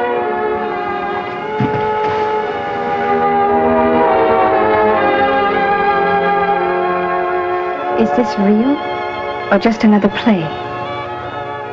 Lotta the actress and Lotta the woman. 2 parts, 2 lives.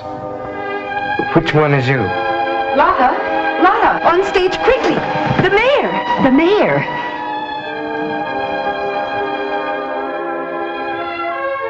Well, it was nice to meet you again. Goodbye. Goodbye, Lotta.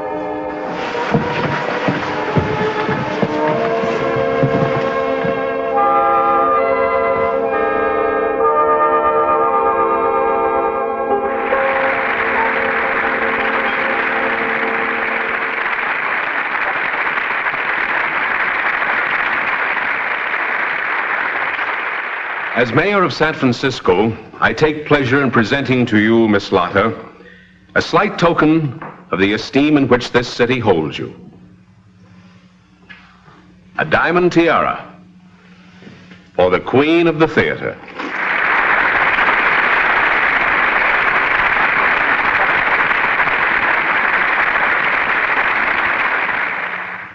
And a bag full of double eagles. You're all so kind to me, and I should like to do something in return. I remember the day I landed here in San Francisco and made my very first friend, a tired old dray horse.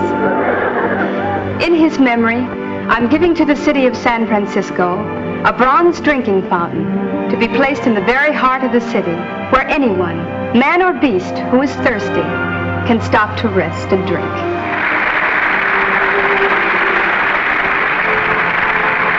God bless you all.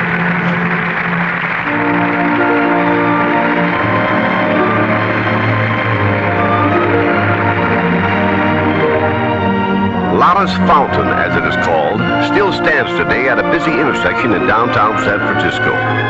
One of the few landmarks to survive the great destruction of the city in 1906.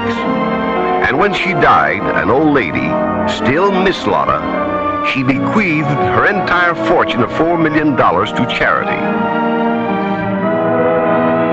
All my money came from strangers, and now I give it back into the hands of strangers.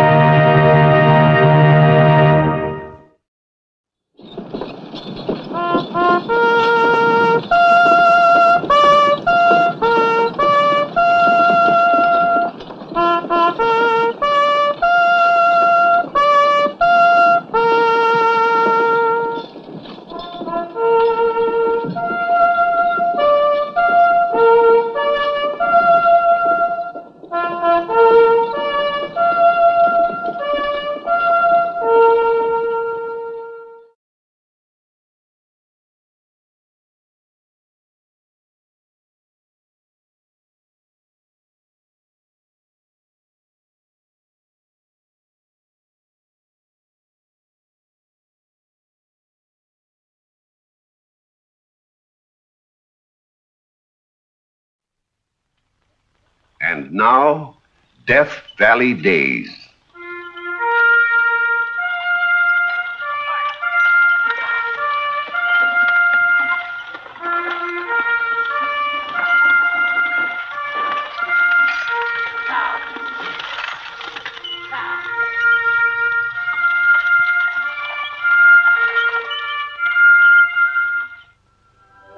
Howdy, folks.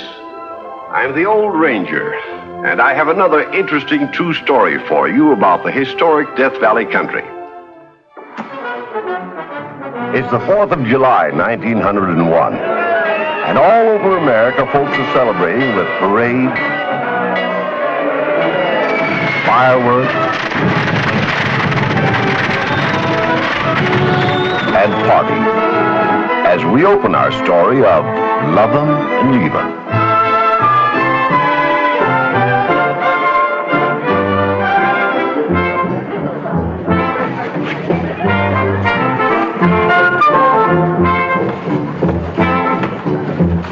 Hey, everybody, change partners.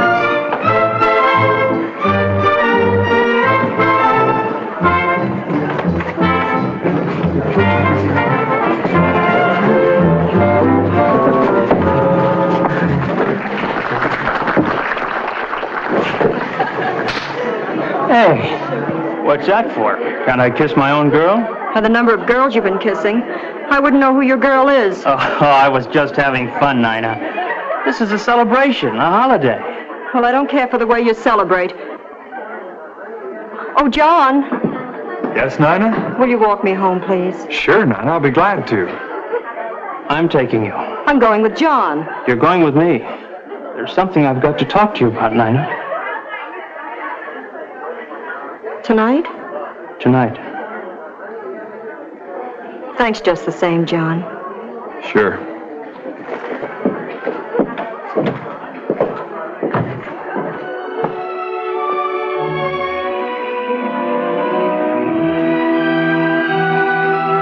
Don't be sore, Nina. Wouldn't you be sore if I went around kissing all the fellows that way? Yeah, I suppose I would. But you know you're the only girl for me. Have a funny way of showing it. Would you like it this way better?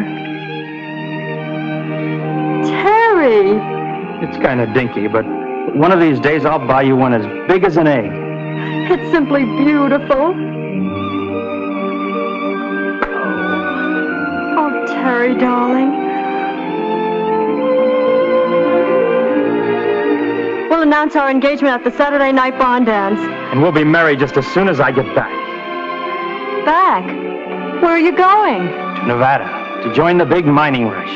Terry. There's a fortune to be made out there, honey. The biggest excitement since the Comstock load. Yes, I've heard about it, but No but about it. It's a chance of a lifetime, sweetheart. We'll be rich. You'll have servants and carriages, fine furs and jewels.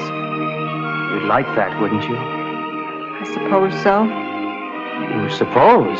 Well, the whole idea sort of takes my breath away. To have you go so far off. It won't be for long. A few months? Good luck. And I am lucky. The luckiest man in the world. You will wait for me, darling. Forever.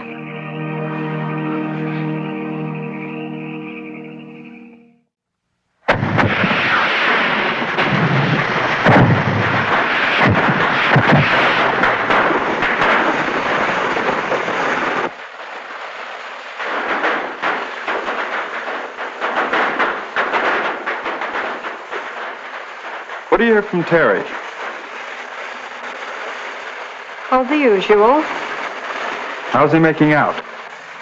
He hasn't struck it yet, but he will. Where is he now? Same place, I guess. You guess? Doesn't he say? You know Terry. He's the world's worst correspondent. He doesn't write at all, does he?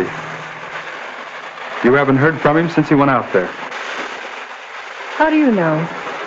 And you haven't written him. How could I, when I had no address? I wanted to be sure before I said anything. You've said enough. No, you don't understand. I love you, Nina. John. I've loved you since the first day I met you. But with Terry around, I knew I didn't have much chance. Terry is still the only man in my life, John. Even though he's forgotten you? I don't believe it. He's just working hard. He's too busy to write. For a whole year? Or maybe he's sick.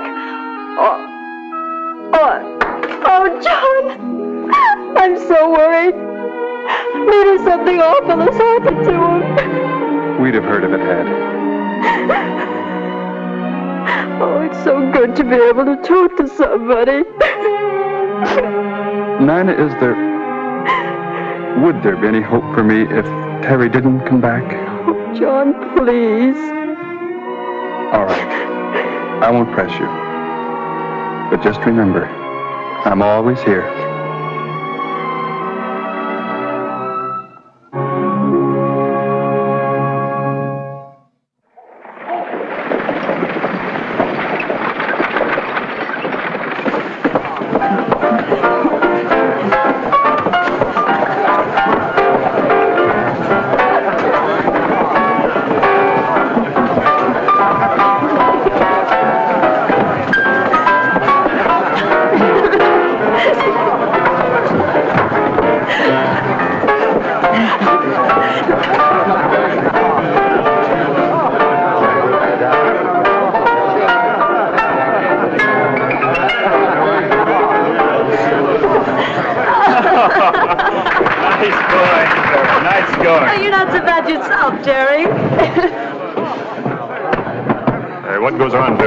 You're supposed to dance with everybody. He's not the only customer in the joint. But I'm the most important one tonight, Buck. Maybe you think so, but I... Terry just sold his claim, Buck, for $50,000. Huh? $50,000? That's right. Deal's all approved. Just waiting now for the papers to come through. In about 6 weeks, I'll have one last drink of your rot gut and head for home. So you finally hit it. Well, congratulations. If there's anything you want, Terry, my boy, just yell. The place is yours. Vera, take good care of it. Thank you, Buck. Your hospitality is exceeded only by your desire to get those clutching paws on my hard-earned money. But you're wasting your time. I've had my fill of being broke. I'm saving it to get married and settle down. You spend a little time with the rest of the customers.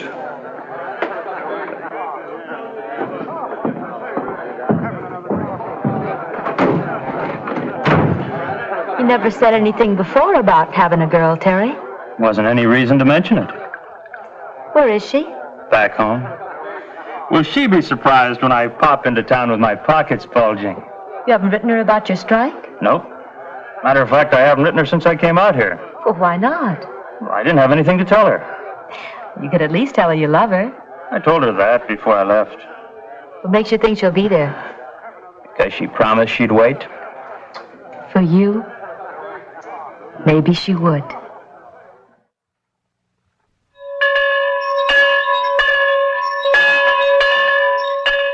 I, Nina, take thee, John, to be my wedded husband. When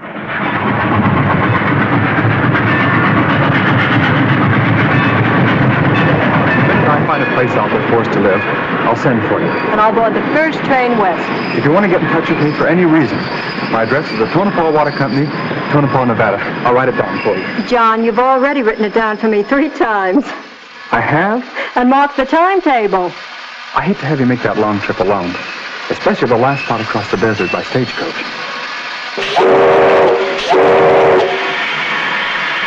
I'm not going to leave you. I'm going to turn the job down. What did you say, John? I said I've changed my mind about leaving you. I'm turning the job down. Well, you'll do no such thing. Construction engineer is not a job that comes along every day. This is the beginning, John, and we're going to make the most of it, even if we do have to start in Tonopah. Darling, it's so good to hear you say that. I've been so afraid that you'd be sorry that you married me. Sorry? Well, I know how much you cared about Terry. That's all over and done with. Love can't last with nothing to keep it alive. Board! None of these past few weeks have been the happiest of my life. I hope you'll always be able to say that.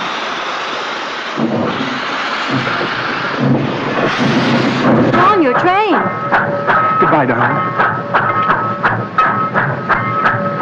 All right, you. Take care of yourself.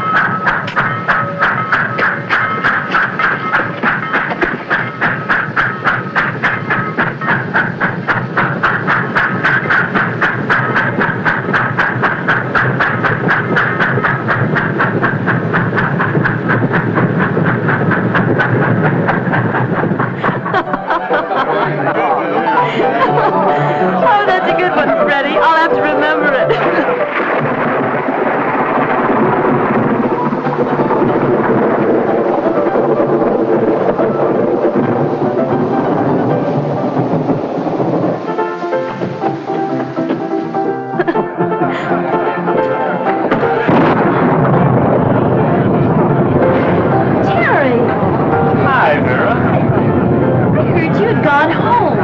don't think I'd do that without saying goodbye, do you?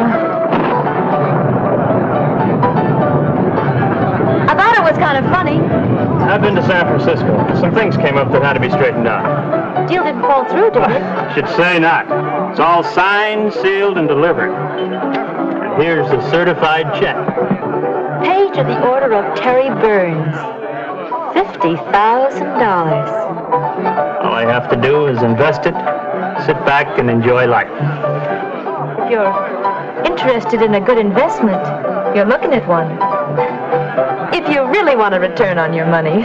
Too bad I can't take that offer. The fellow that gets you, Vera, will get more than his money's worth.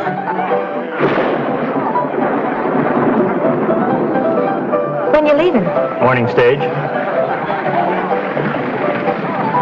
Here's to you, Terry. And here's to you. Buck Sawyer. Where's Buck Sawyer? What's the trouble, Dusty? Stage have an accident? No, I've got a sick passenger here. No condition to go on to Tonopah. Chills and fever. There isn't an empty room in town. I don't know what to do. Well, we'll put her in the office for overnight. Oh, Nina. Let me have her.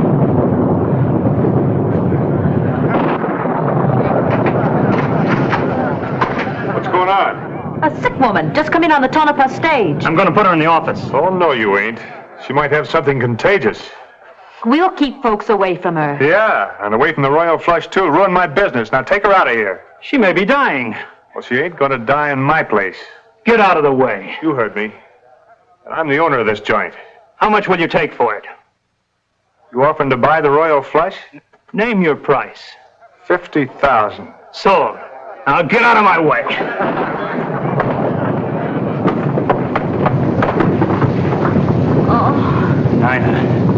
Nina. So this is her. Yes.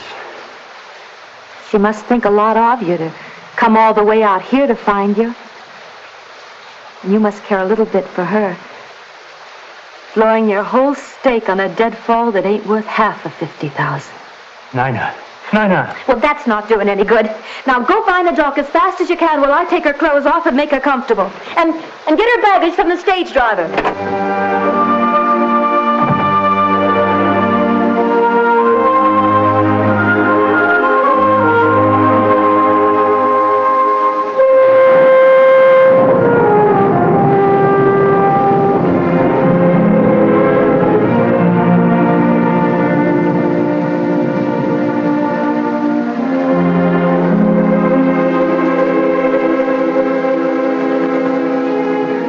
Mrs. John Ferrand. From Mr. John Ferrand. Tonopah Water Company, Tonopah, Nevada.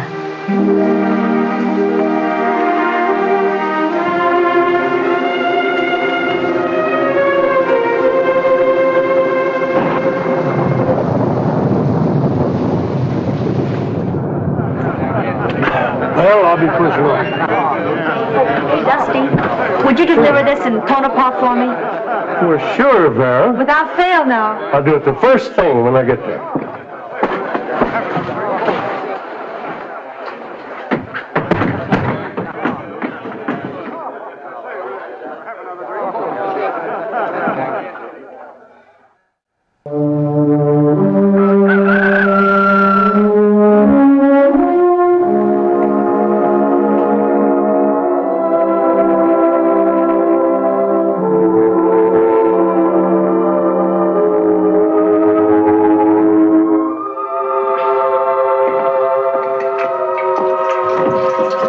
How is she? Resting much quieter. Let me spell you for a while. Oh, I'm all right. All night and half a day is enough for one stretch. You go get some rest. And Vera, thanks. I don't know what I'd have done without you. She still has a fever. Moisten her face with that cold cloth once in a while.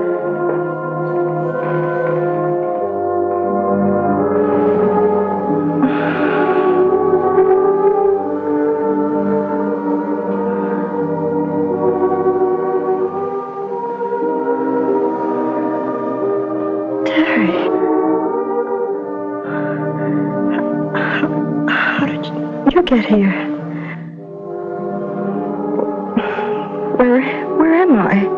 in Goldfield, Nevada. You got sick on the stagecoach. I don't understand. There'll be plenty of time to explain later, sweetheart.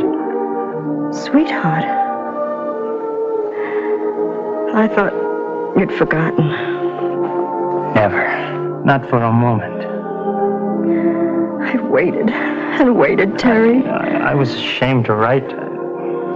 Nothing but hard luck tales. But now at last I've struck it rich. I've got 50,000. Well, a nice piece of property, and we can be married. Terry, I came out here to... Well, I was on my way to... I know. To find me.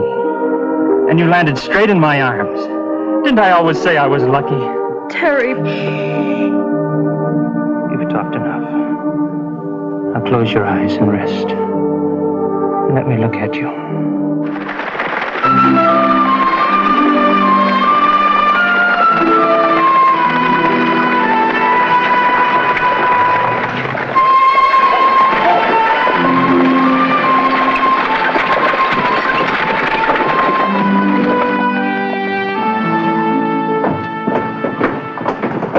Bar's closed, mister. I'm looking for a girl named Vera. I'm Vera. You must be Mr. Ferrand. Yes. How is she? Well, she's still unconscious, but resting quietly. I think the worst is over. Take me to her, please. She's in the office there. Terry Burns is with her. Terry Burns? He happened to be in the saloon when the driver brought her in. Nina. John. What the devil brings you here? My wife. Nina. Did you say your wife? Yes, we were married 2 months ago. I tried to tell you, Terry. Did you know? It was she who sent for me.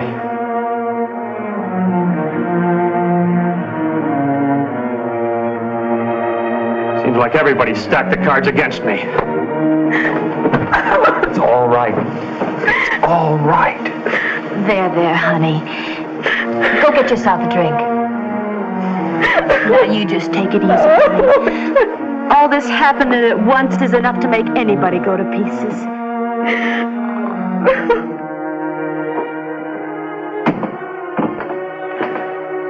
I always thought you were my friend. I am. Yeah.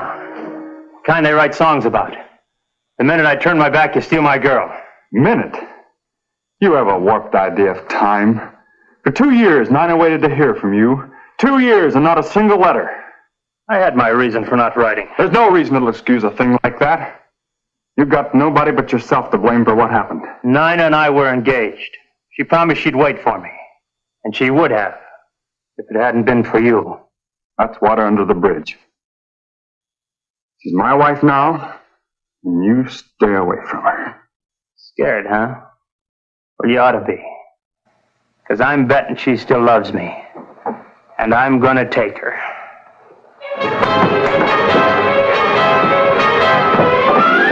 Break it up! Break it up! Ain't there enough wrong around here without you two fighting like dogs over a bone? Nina's my wife, and nobody's gonna take her away from me. And nothing you do can keep her with you if she don't want to stay. And she won't when I'm through. Did she say anything to you about the way she felt? No. She's too sick and upset to talk about it now or to think straight. You'll both have to wait until she's stronger and can make up her mind. And if you care for her half as much as you say you do, you'll let her make it up by herself. Sure. That's all right with me. I thought I'd washed Terry completely out of my life. But when I saw him again, and it shows he still loves me, paying $50,000 for that place, just so I'd have a roof over my head when I was sick. But John's my husband. I've made my vows. Oh, Vera, what am I going to do? Search your heart and your conscience, honey. I've been trying to, but I get a different answer from each of them. You're only allowed one answer.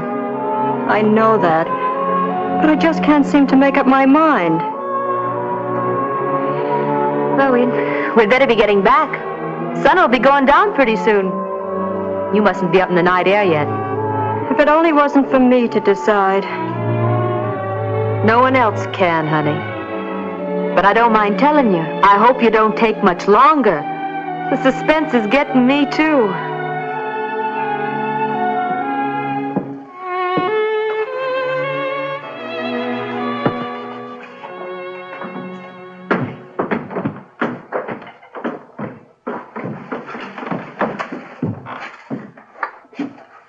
What are you doing, Vera?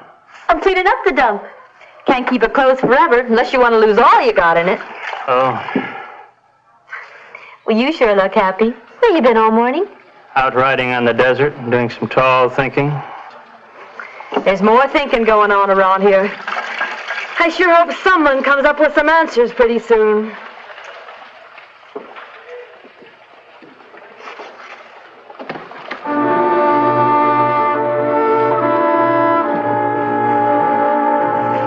Did I ever tell you what a swell girl you are, Vera? Don't know how I'd ever get along without you.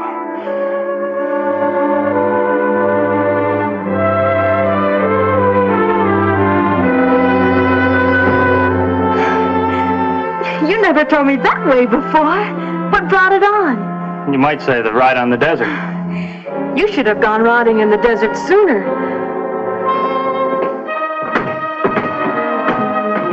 Wish Nina would make up her mind. Feel like a prisoner waiting to hear my sentence. Have a drink? No, thanks.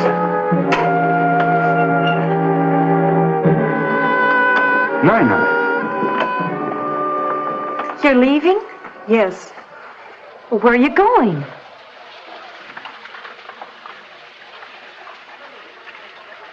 With my husband.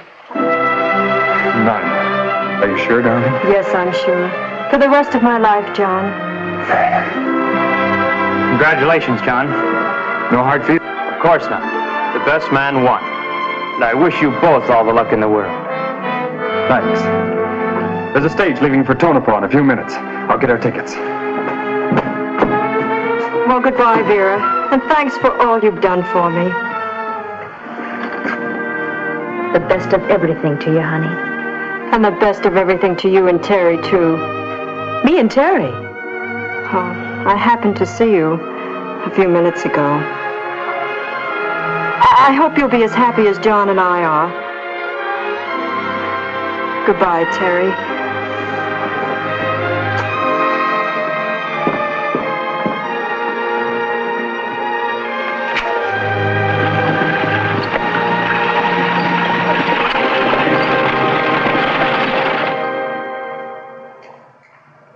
So you did it on purpose. Why the sudden switch? I told you I did some thinking out on the desert. It's funny how the desert gives you a different slant on things. Go on.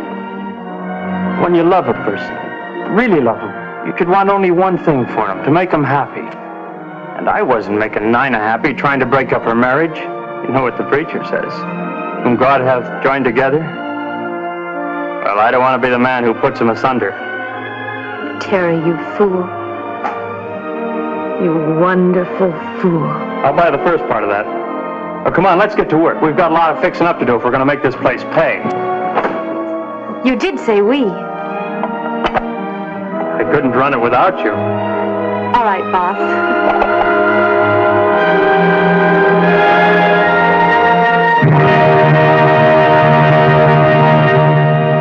And if there's a moral to this tale, I wouldn't know what it is. Except that Terry and Vera ran the Royal Flush Saloon happily ever after.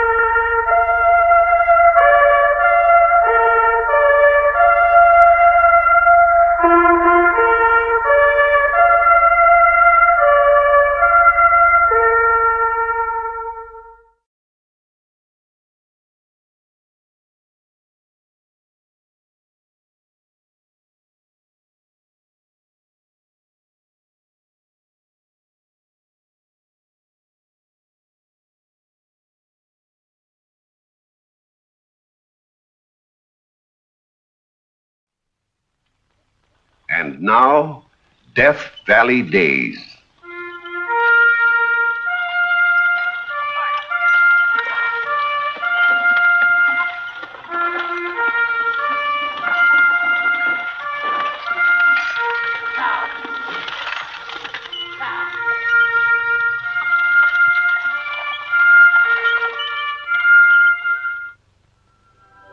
Howdy, folks. I'm the Old Ranger, and I have another interesting true story for you about the historic Death Valley country. The turn of the century saw the last of the great American gold strike. But for everyone who struck it rich, there were thousands who drifted along with the crowd. Some, like Billy Benson, lived on hope and handouts. And some, like Desert Annie, had a gift that earned her a stake anywhere. For Desert Annie was the best cook in all that land, from the Yukon to Tonopah. Many a man would have liked to marry Annie, but her stubborn heart was set on one. I call this story Man on the Run.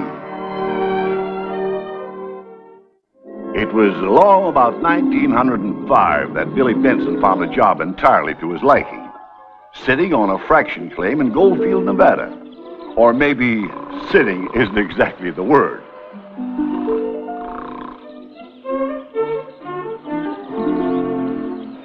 Billy! Billy Benson!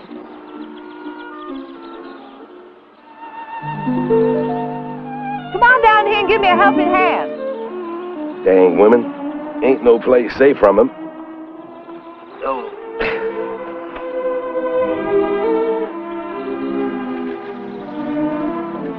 I managed to finagle a chicken, so I fried it up and brung it out to you for lunch. Well, now, that was mighty nice of you, Desert Annie. Billy! Oh, excuse me.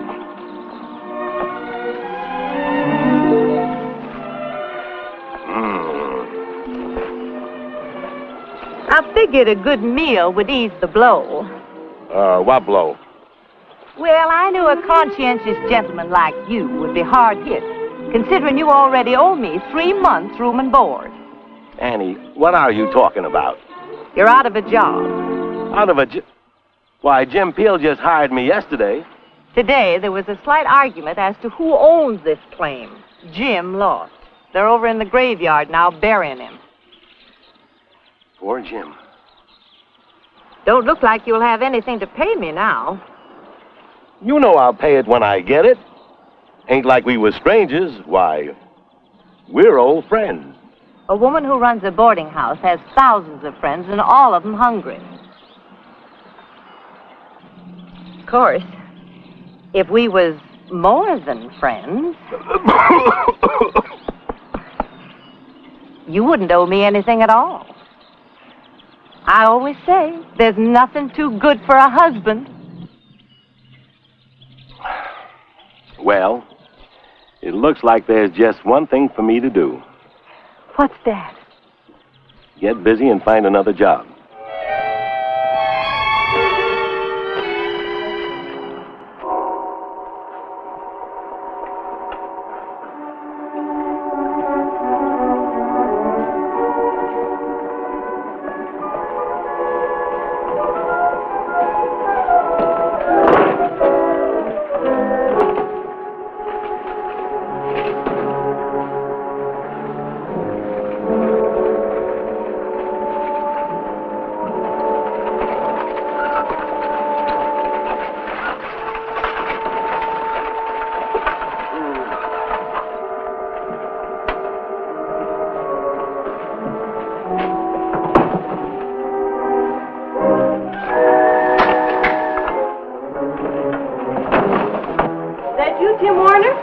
Yes, ma'am. All right, then.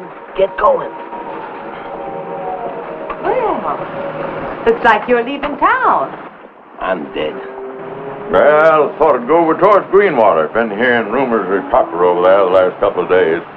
Greenwater, huh? Yes, ma'am. Looks like you got an extra hat back there on the barrel. You better put it somewhere so it won't blow away. Oh, yeah. Y'all got to watch that. Keep blowing around in the wagon.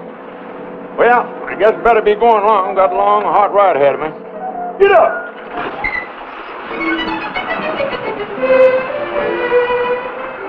Greenwater, huh?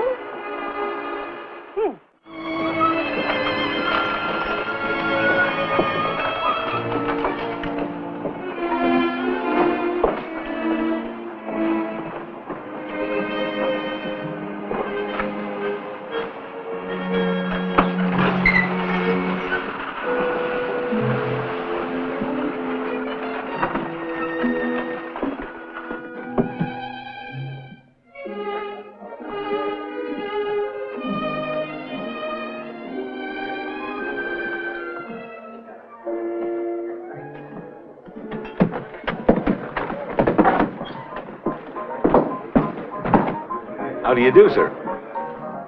Your fair city of Greenwater looks like a real nice place, but the fellow can be as tasty here as in any other town. Thirstier. There's no water for 25 miles. Well, I wasn't exactly thinking of water. Now, let me be frank with you. You haven't got the price of a drink. You guessed it. Do you know of any place where a fellow might make an honest dollar? No, Say, wait a minute. There's a newspaper outfit arrived in town today. The proprietor's name is John Tully. Fixing on open a place a couple of doors down the street. Maybe he'd give you a job, that is, if you know anything about a newspaper. I've read them all. What more do I need to know?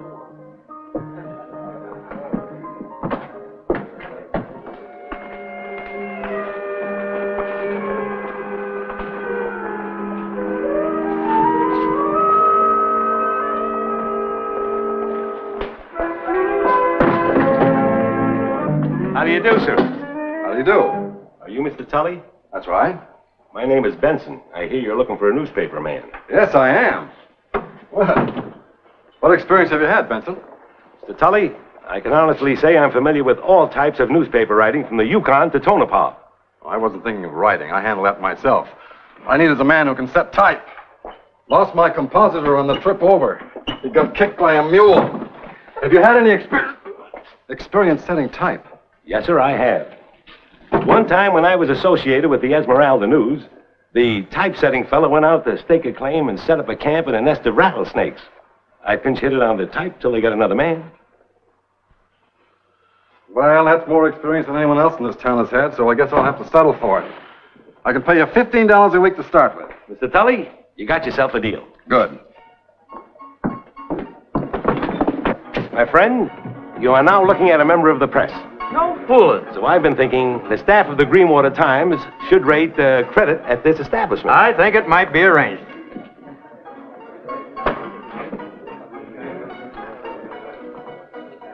I think I'm going to like this town.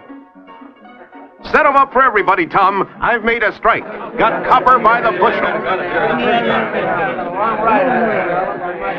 Now I know I'm going to like this town. Benson! Tommy! What in blazes is taking you so long? Here it is, all finished. The slowest compositor in 88 counties. Great suffering catfish. Look at that headline. What's the matter with it? Body of water found with bullet in head. What's it supposed to be? Waiter, of course. Body of waiter. Oh, I guess I made a mistake. Body of water. I don't know why I bothered to put out a paper. By the time you get through with the news, there isn't a paragraph in it that makes sense. Well, maybe I could do better if I wasn't so weak. Weak? What are you weak from? Hunger. I'm getting so dizzy I can hardly read the type. Now, if you could see your way clear to pay me a little... Pay? You ought to be paying me on account of your ruining my paper.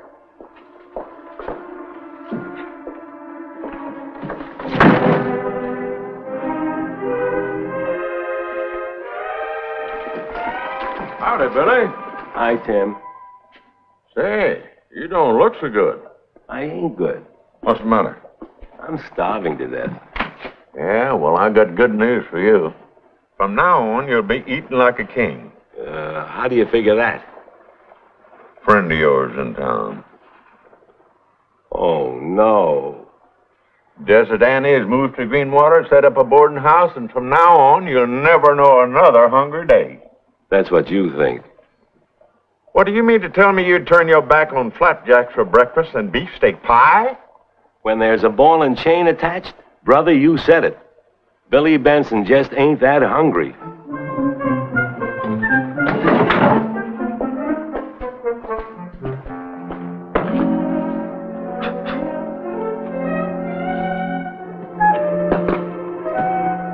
One measly little can, 2 days till payday. Billy, my boy, you've hit bottom this time.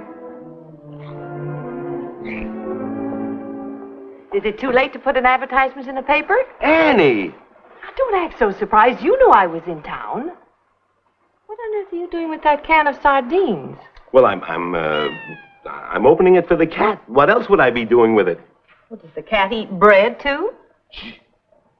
It may seem strange to you, but she just happens to like it, dipped in sardine juice.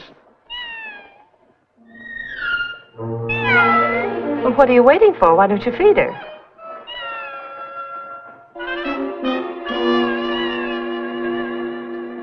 Don't torment the poor animal. She looks like she's starving. She's not the only one. Well, go on. Give it to her.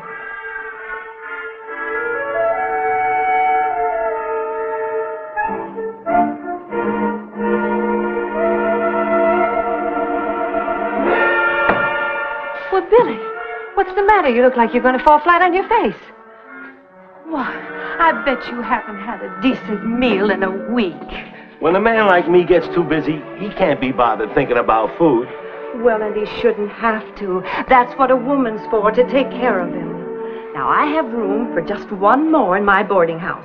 I was going to put an ad in the paper, but now I see my duty plain. Billy Benson, I'm taking you home with me. Oh, no, you don't, Annie. Not with the money I owe you. I can't afford the dough anymore. I can't. Well, you don't have to worry about it. After you've eaten 2 or 3 platefuls of roast beef and potatoes and washed it down with all the coffee you can drink, you can top it off with hot apple pie.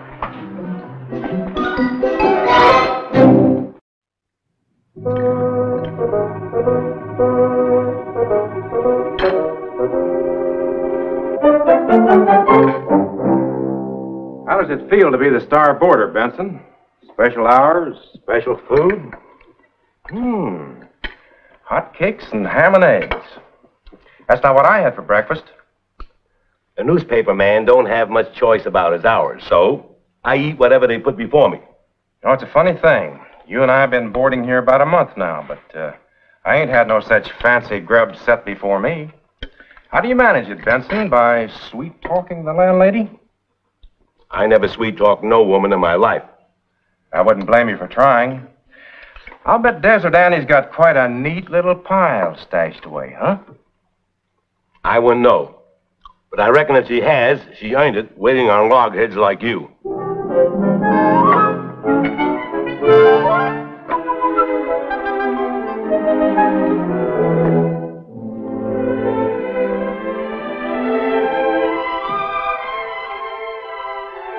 Billy, come in here a minute. I want to talk to you. I'm in a big hurry, Annie. Well, land sakes, you can come in a minute. I hear you've been made a high up on the newspaper. Yep. Now that Greenwater's getting to be such a big camp, the miners and their families pouring in every day, Tully's asked me to help him with the reporting. So adding that to setting the type, I'm a pretty busy man. And I better be getting back to work. Wait a minute, Billy. You and me have been friends for a long time, haven't we? And I done lots of favors for you when you was up against it. Well, sure, Annie, sure. Well, you can do one for me now that you're a big mucky muck. Our new women's club is having their first big shindig tonight. It's a benefit for the schoolhouse. And I want you to give us a real nice write-up in the newspaper. Annie, I can't write up no woman stuff, and you know it. You mean you refuse? And after all I've done for you? And you 4 months behind in your board? You know I'd do anything I could, but Annie, holy gosh. Well, right then, you can just take me to the benefit tonight and write about it afterwards. Take you? Well, you wouldn't want me to go alone, would you? And have all them married women lording it over me with their men? But Annie, I never meant to... Oh, Billy, I'll be a real credit to you. Look at this.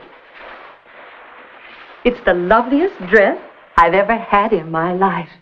And I made it just so you could be proud of me. So I could...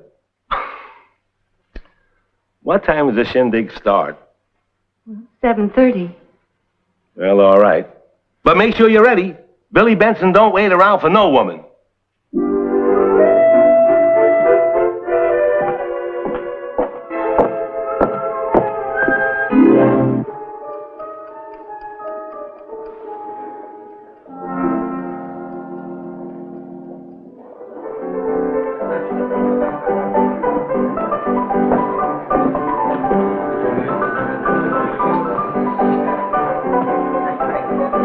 me a quick one, Tom, and put a lot of courage in it.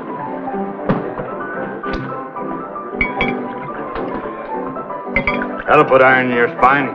Brother, do I need it tonight? Have another on me, Benson. Nope. Got places to go. What's your hurry? A couple of more make you twice as brave. Isn't that right, Tom? It sure is. Well, now, maybe you're right. Fill her up.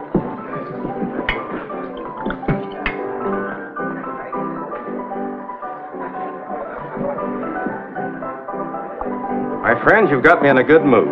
Tonight I'll buy all the courage you can drink. Fill her up again, Tom.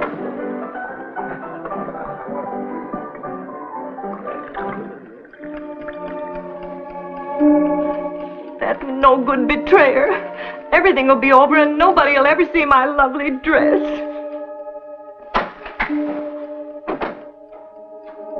Why, Duke Heisler, what are you doing here? I come to take you to the benefit, Miss Annie. That is, if you do me the honor. Something's happened to Billy. Got himself stewed to the gills. So that's it. He's been tanking up all evening and bragging about how he was standing you up. What? Made my blood boil till I was fair ready to wallop him. But I figured it'd be more to the point if I came to the rescue of the lady in distress.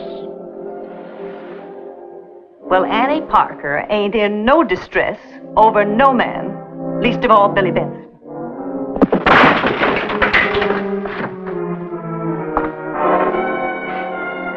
Guess I'm a little late, Annie.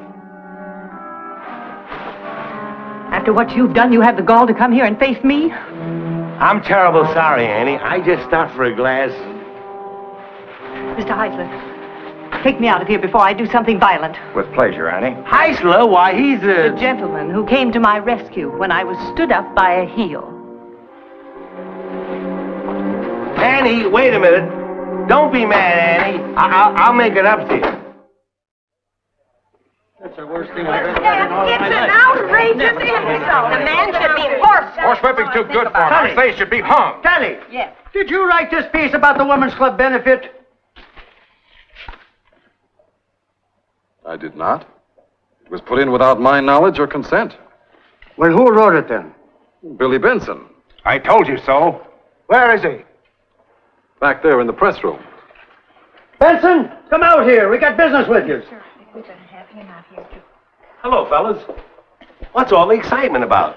You wrote this piece about the Women's Club, didn't you? Sure I did, but That's good enough for me. No, wait, you don't understand. Tell it to the judge. You can have your say when we get you. Wait a minute, fellas, I can explain the whole thing.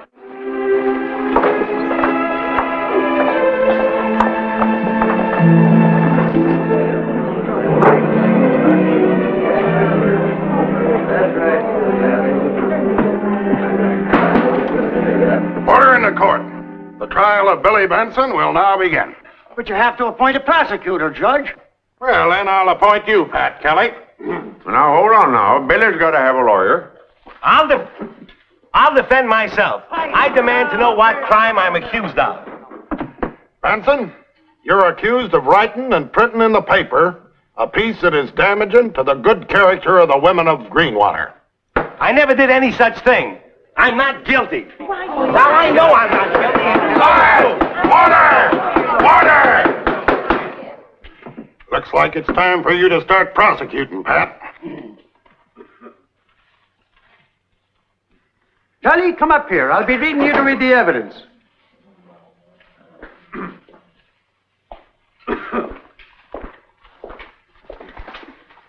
Now, the accused, William Benson, has already admitted that he wrote this dastardly pile of insults about the women of Greenwater. I never wrote any insults about any woman. We'll let the judge decide that. Sit down, Billy. Kelly, read the notice aloud.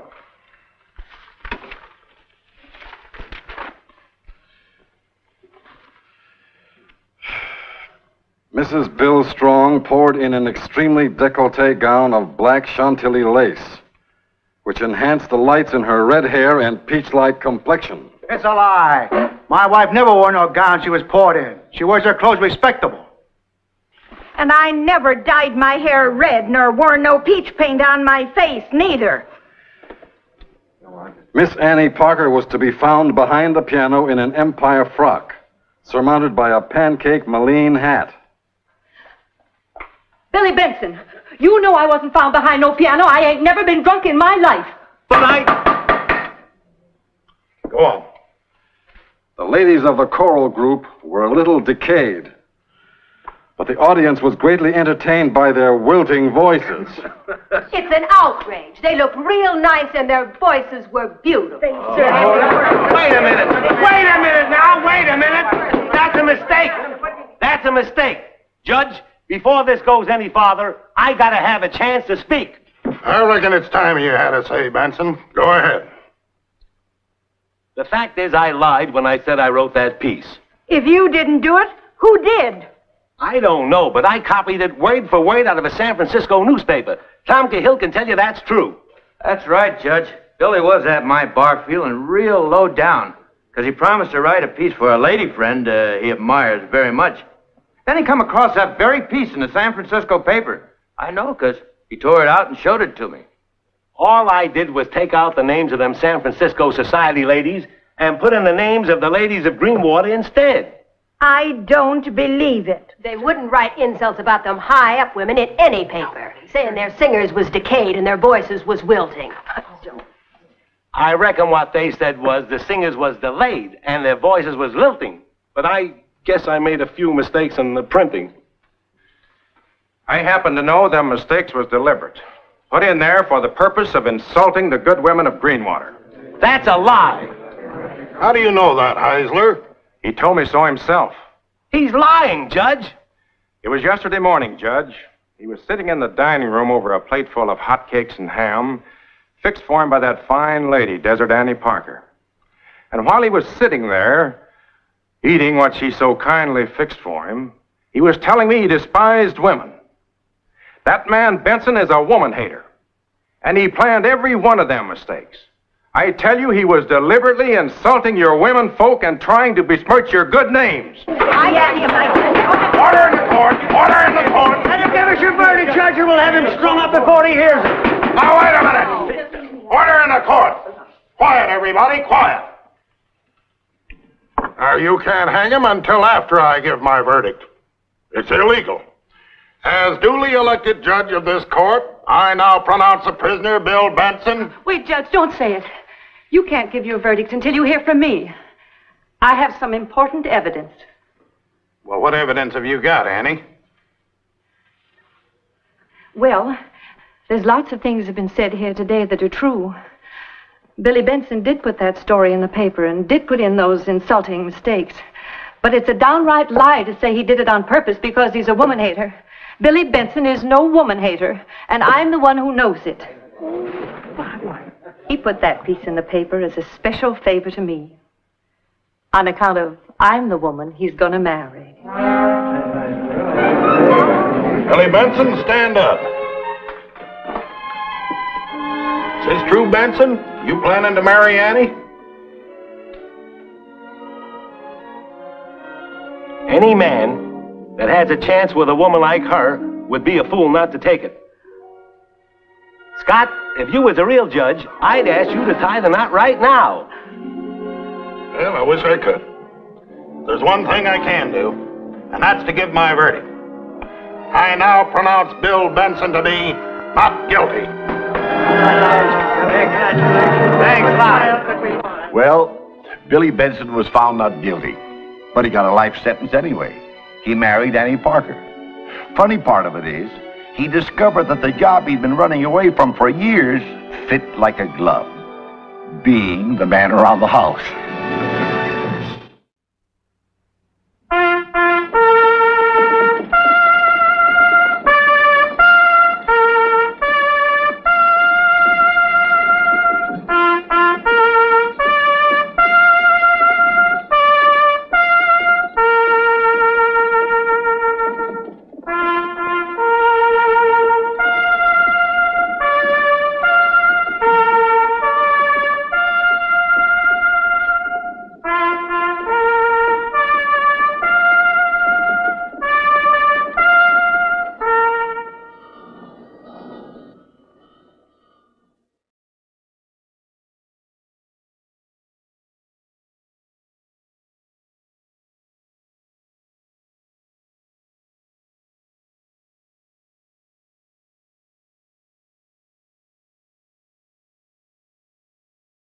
Dress change করতেছিস?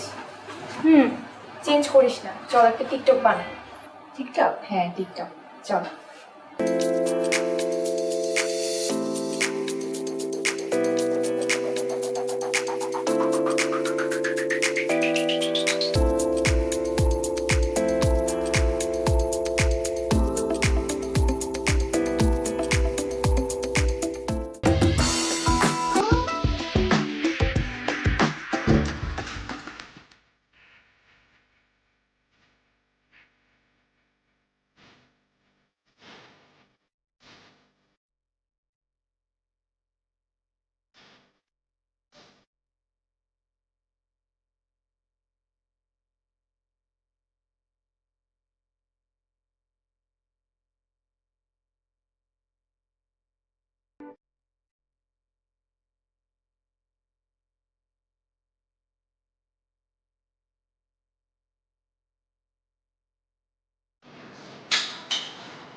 Sir normal আছে pressure, নিচেরটা 80, উপরটা আছে 120। ঠিক। Thank you. Thank you. খামটা দে।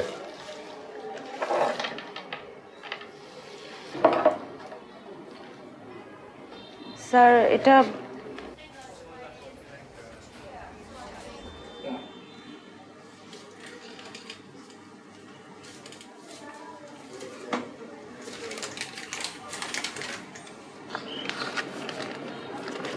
কি আশ্চর্য দেখছিস, 1000 টাকা দিল প্রেশার মারতে। তাও তুই জানিস উনি কে? উনি শহরে অনেক বড় ধনী লোক। এমন কোনো মসজিদ মাদ্রাসা নাই যে উনি দান করেন নাই। এমনকি আমাদের এই হাসপাতালও ওনার চ্যারিটি হেল্প ছিল। ও ভালো লোক। ড্রেস চেঞ্জ করতেছিস? চেঞ্জ করিস না, চল একটা টিকটক বানাই।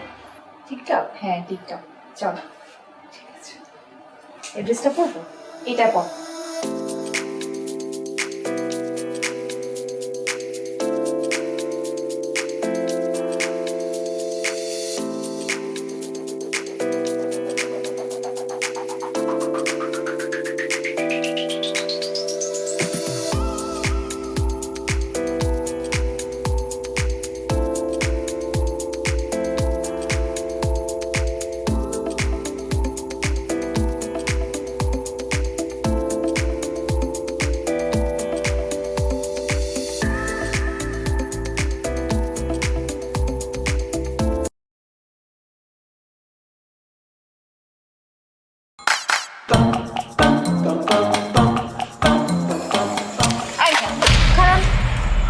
আচ্ছা আপনি ওই দিন আপনার আম্মার সামনে আমার লগে এরকম ব্যবহার করছেন কেন?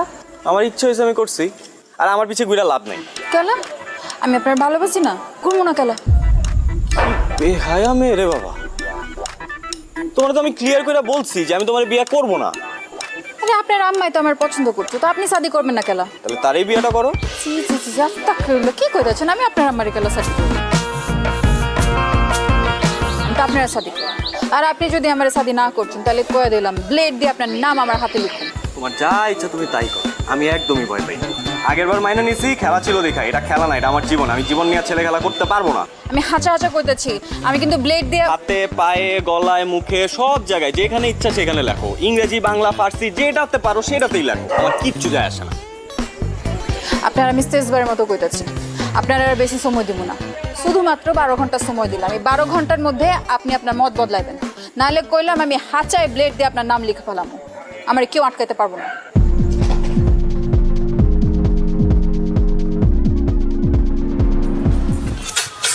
আরামসে তুমি সিগারেট টানো, বুঝে নাই শান্তিতে, আর ওদিক দিয়ে কাম সারছে।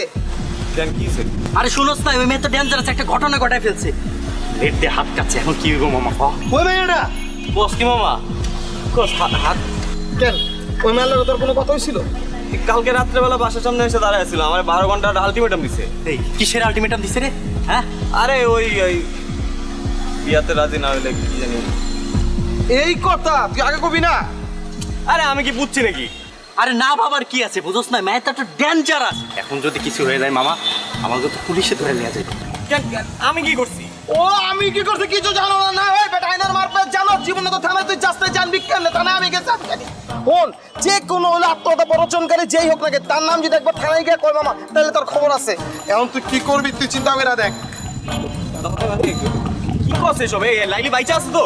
হ্যাঁ শুনলাম ও তো বাইচা আছে। কোন হসপিটাল আছে কো, আমি যাই একটু দেখা করে আসি। হসপিটালে যাই দেখা করে? হসপিটাল থাকলে এতক্ষণ তুমি চৈত শিকার ভিত্তি থাকলা, বুঝো নাই?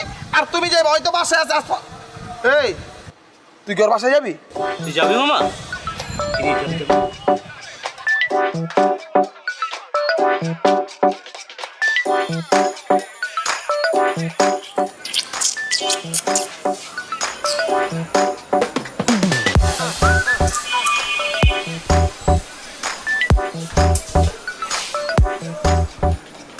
হায় রে খোদা, তুমি আইছো।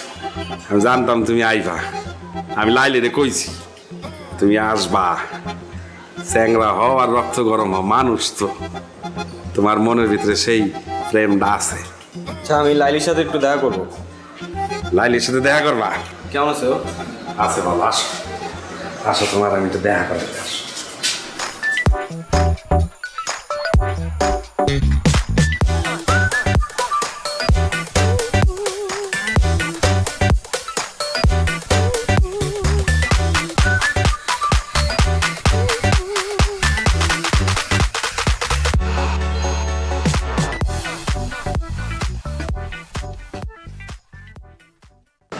এইসব কি? প্লেট দিয়ে তোমার নাম লিখছি, বানান ঠিক আছে? একদম ঠিক আছে। কিন্তু কি বলো বাইক না, ভালো হয়েছে না? আমি কিন্তু লাইলিতে কইছিলাম লাইলি একটা ছবি তুইলা ওরে পাঠাই দে। ওই কইছে যে না, কিছু জিনিস আছে এগুলো ছবি তুলে পাঠালে সঠিকভাবে দেখা যায় না, সামনাসামনি দেখতে হয়। এর লেগে তো এতক্ষণ ধরে তোমার জন্য অপেক্ষা করতেছি। এইসব পাগলামির কোনো মানে আছে? আছে না, তোমার আমি শাদি করব, তুমি আমার শাদি করবা, করবা না? এই তুমি কি আমার বলদ পাইছো? বলদ এই পাশে দাঁড়ানো লোকটার মতো। নিলয় তুমি আমার মামার নিয়ে কি করতেছো? আমি বলবো তুমি শুনবা। মানে এই যদি তোমার হাত কাটার নমুনা হয়, হ্যাঁ আমি জানলে আমি জীবনেও আসতাম না। আর যদি হাত সত্যি সত্যি কাটতাও তাও আসতাম না, কোনো লাভই হতো না। আমি তোমারে বিয়ে করব না। তোমার মতো মেয়ের সাথে শুধুমাত্র মজা নেওয়া যায়, বাড়ির বউ করা যায় না। তোমার মধ্যে ওই রকম কোনো এলিমেন্টই নাই। তুমি একটু বেশি বেশি করতেছো না? এই মাঝখান দিয়ে ঢুকে গেলেন। হ্যাঁ সাদে কি আপনার মানুষে হাবলু কয়? এর লেগে আপনার হাবলু কয়। আর ঢুকছেন যখন, তখন আমারে না বুঝায় আপনার এই ড্রামাবাজ ভাগ্যিরে বুঝান। আমি ওরে বিয়ে করবো না, আমি মরে গেলে ওরে বিয়ে করবো না। মানে নিজের তো কোনো মান সম্মান নাই, পরিবারের মান সম্মানটা যদি খোয়াইতে না চাও তাহলে এসব বন্ধ করো। সবার সামনে অপমান করবো না। থাক ভাগ্নি, তুই কষ্ট পাইস না। হয় তোরা বুঝতে পারে নাই, আর যেদিন বুঝতে পারবো হয় কান্দা বুক চাপলাইব, তখন বুঝবো যে কি জিনিস হারাইছি। তুই কান্দিস না ভাগ্নি, একদম কান্দিস না। তুই থাক, আমি আইতাছি, দেখতেছি।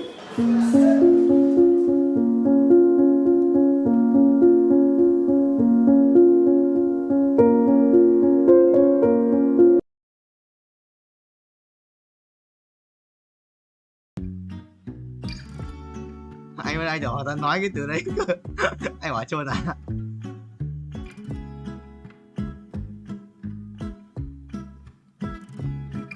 Tám ba máu bao giờ anh mới chết? Đừng quá.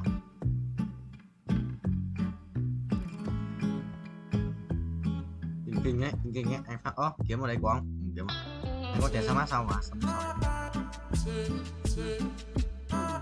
Trung tâm giờ thì bắt đầu một vụ 2, 3, 4, 3 phải học mà rưỡi học đây là anh thầy còn bổ trợ thêm mẹ không, đừng học 6 giờ đến 7 rưỡi thôi, anh thầy dạy bổ trợ thêm. Đêm về em quay cho anh trai hát không, anh phải chia tình.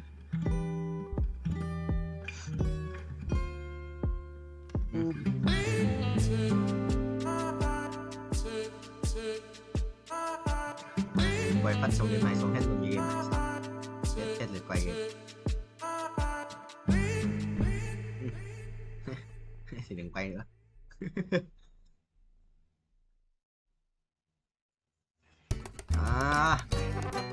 Không hay là gì làm hình giả không kệ thằng quốc tế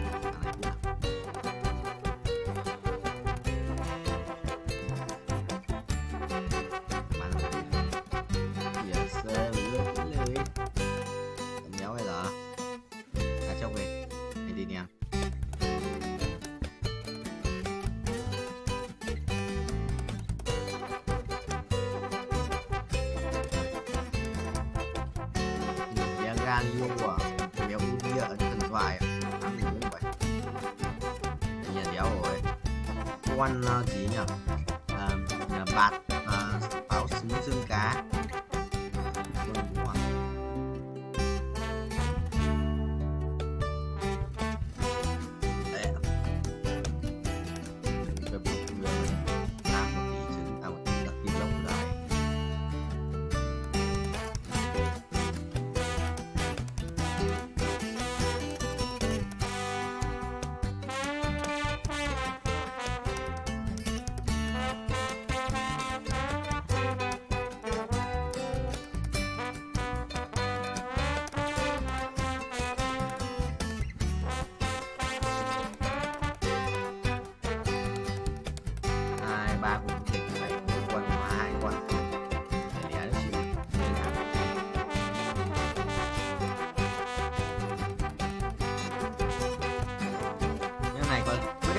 cái game này là game mà mình quay này còn giống một cốt cơ, một cốt 250 game thôi. Sau khi farm game ra 1 tỷ game, anh phải farm 1 tỷ game rồi. Nếu tục có 25k hay là 250 game gì vậy? Thua này. Còn anh chọc phường ấy. Thằng này đánh hắc ám thần rừng mà. Chọc phường đéo. Nhưng mà là người sang. Người làm việc phải sẽ làm việc.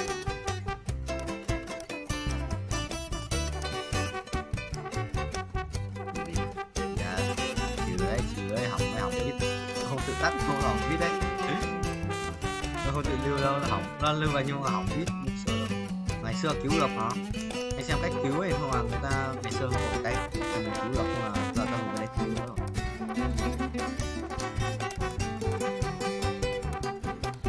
Anh chỉ tắt nhầm luôn block của anh chỉ tắt nhầm một bao giờ không gọi là crash thì nó làm thế nào cảnh đấy crash máy luôn nhé.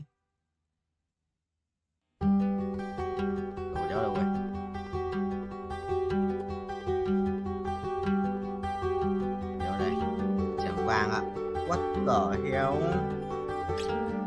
hắc ám đúng rồi, ẩn đấy, ơi, bàn tay, nó là phải rồi, hắc ám học đấy à, nhớ gì nhỉ?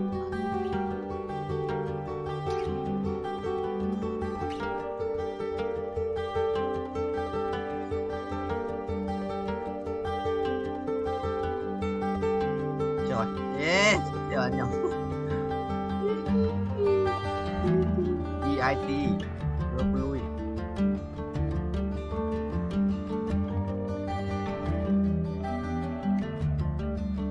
một năm đi gắt 2 anh sẽ level 2 2 đủ đẹp cái gì tự lực kéo vào chết thôi anh bớt đây lên map của em thì bớt được luôn mà bớt được lắm chiều chỉ là một số lẻ chiều ở đấy chỉ là có số lẻ thôi và toàn phạm tỷ thôi.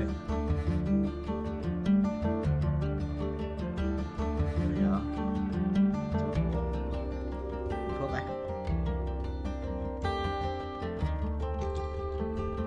chết rồi.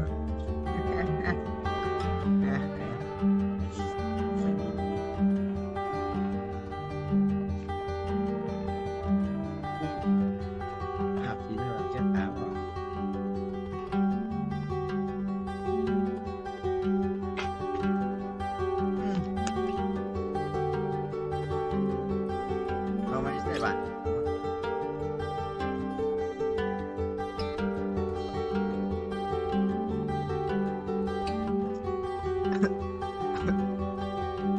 Bé làm gì? Mấy con pet đây, sáng. Mấy con pet đây. Có mấy con pet mà. Cứ make vào cho gọn này, cứ make vào cho gọn nói, anh liều lời xóa lắm.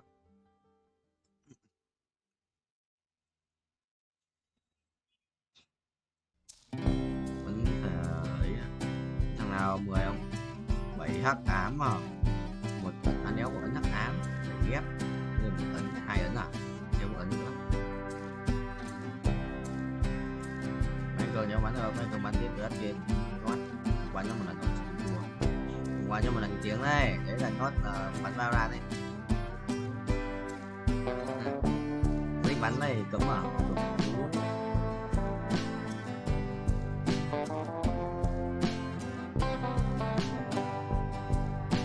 Không à, hôm qua tao hỏi đấy, tao bảo là nó gửi link Facebook cho hai ông anh, cho bảo là có cái gì mà kiểu thắc mắc hay cần xử lý thì nhắn tin trực tiếp cho hai anh này nhé. Không vào, không có lần tao nhắn hai ông ấy trả bố tiền.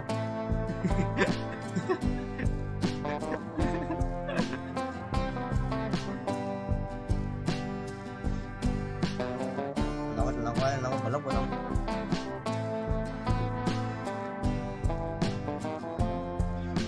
Rồi đấy. À, cũng không quyền năng, cũng không quyền năng.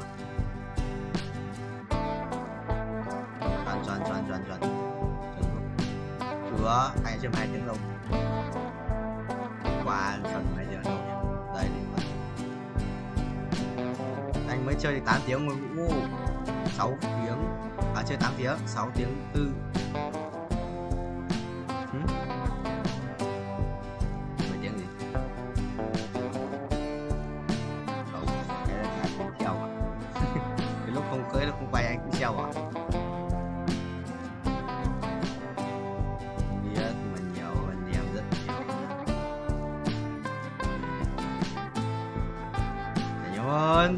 Cái lúc mà anh còn chết là mấy tiếng đầu em đã sang 50 tiếng sau rồi quên à.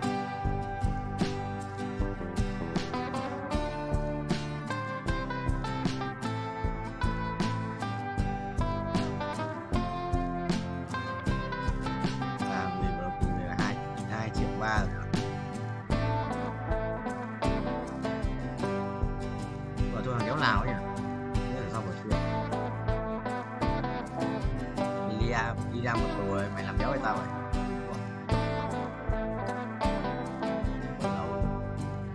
Con nghe này chắc kéo ra được mất với tao, con nghe đấy chắc không ra được thật đấy.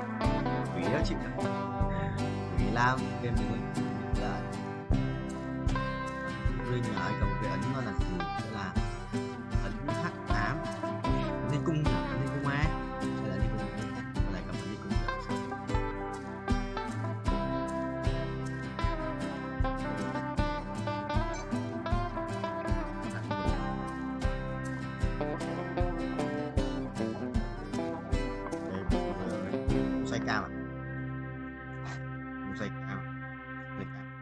Xoay cam nó khóc đấy.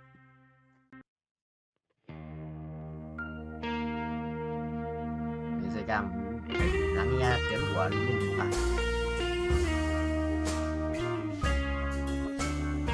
Xong rồi nó check biết bảo là hai thằng nói cái gì đấy.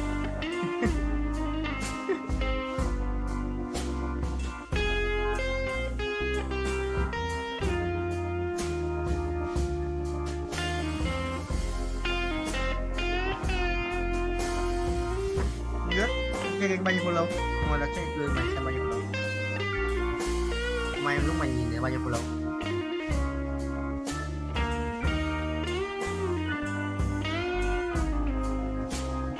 Ngoài 200 một tháng. Các bảo là 200 một tháng đây.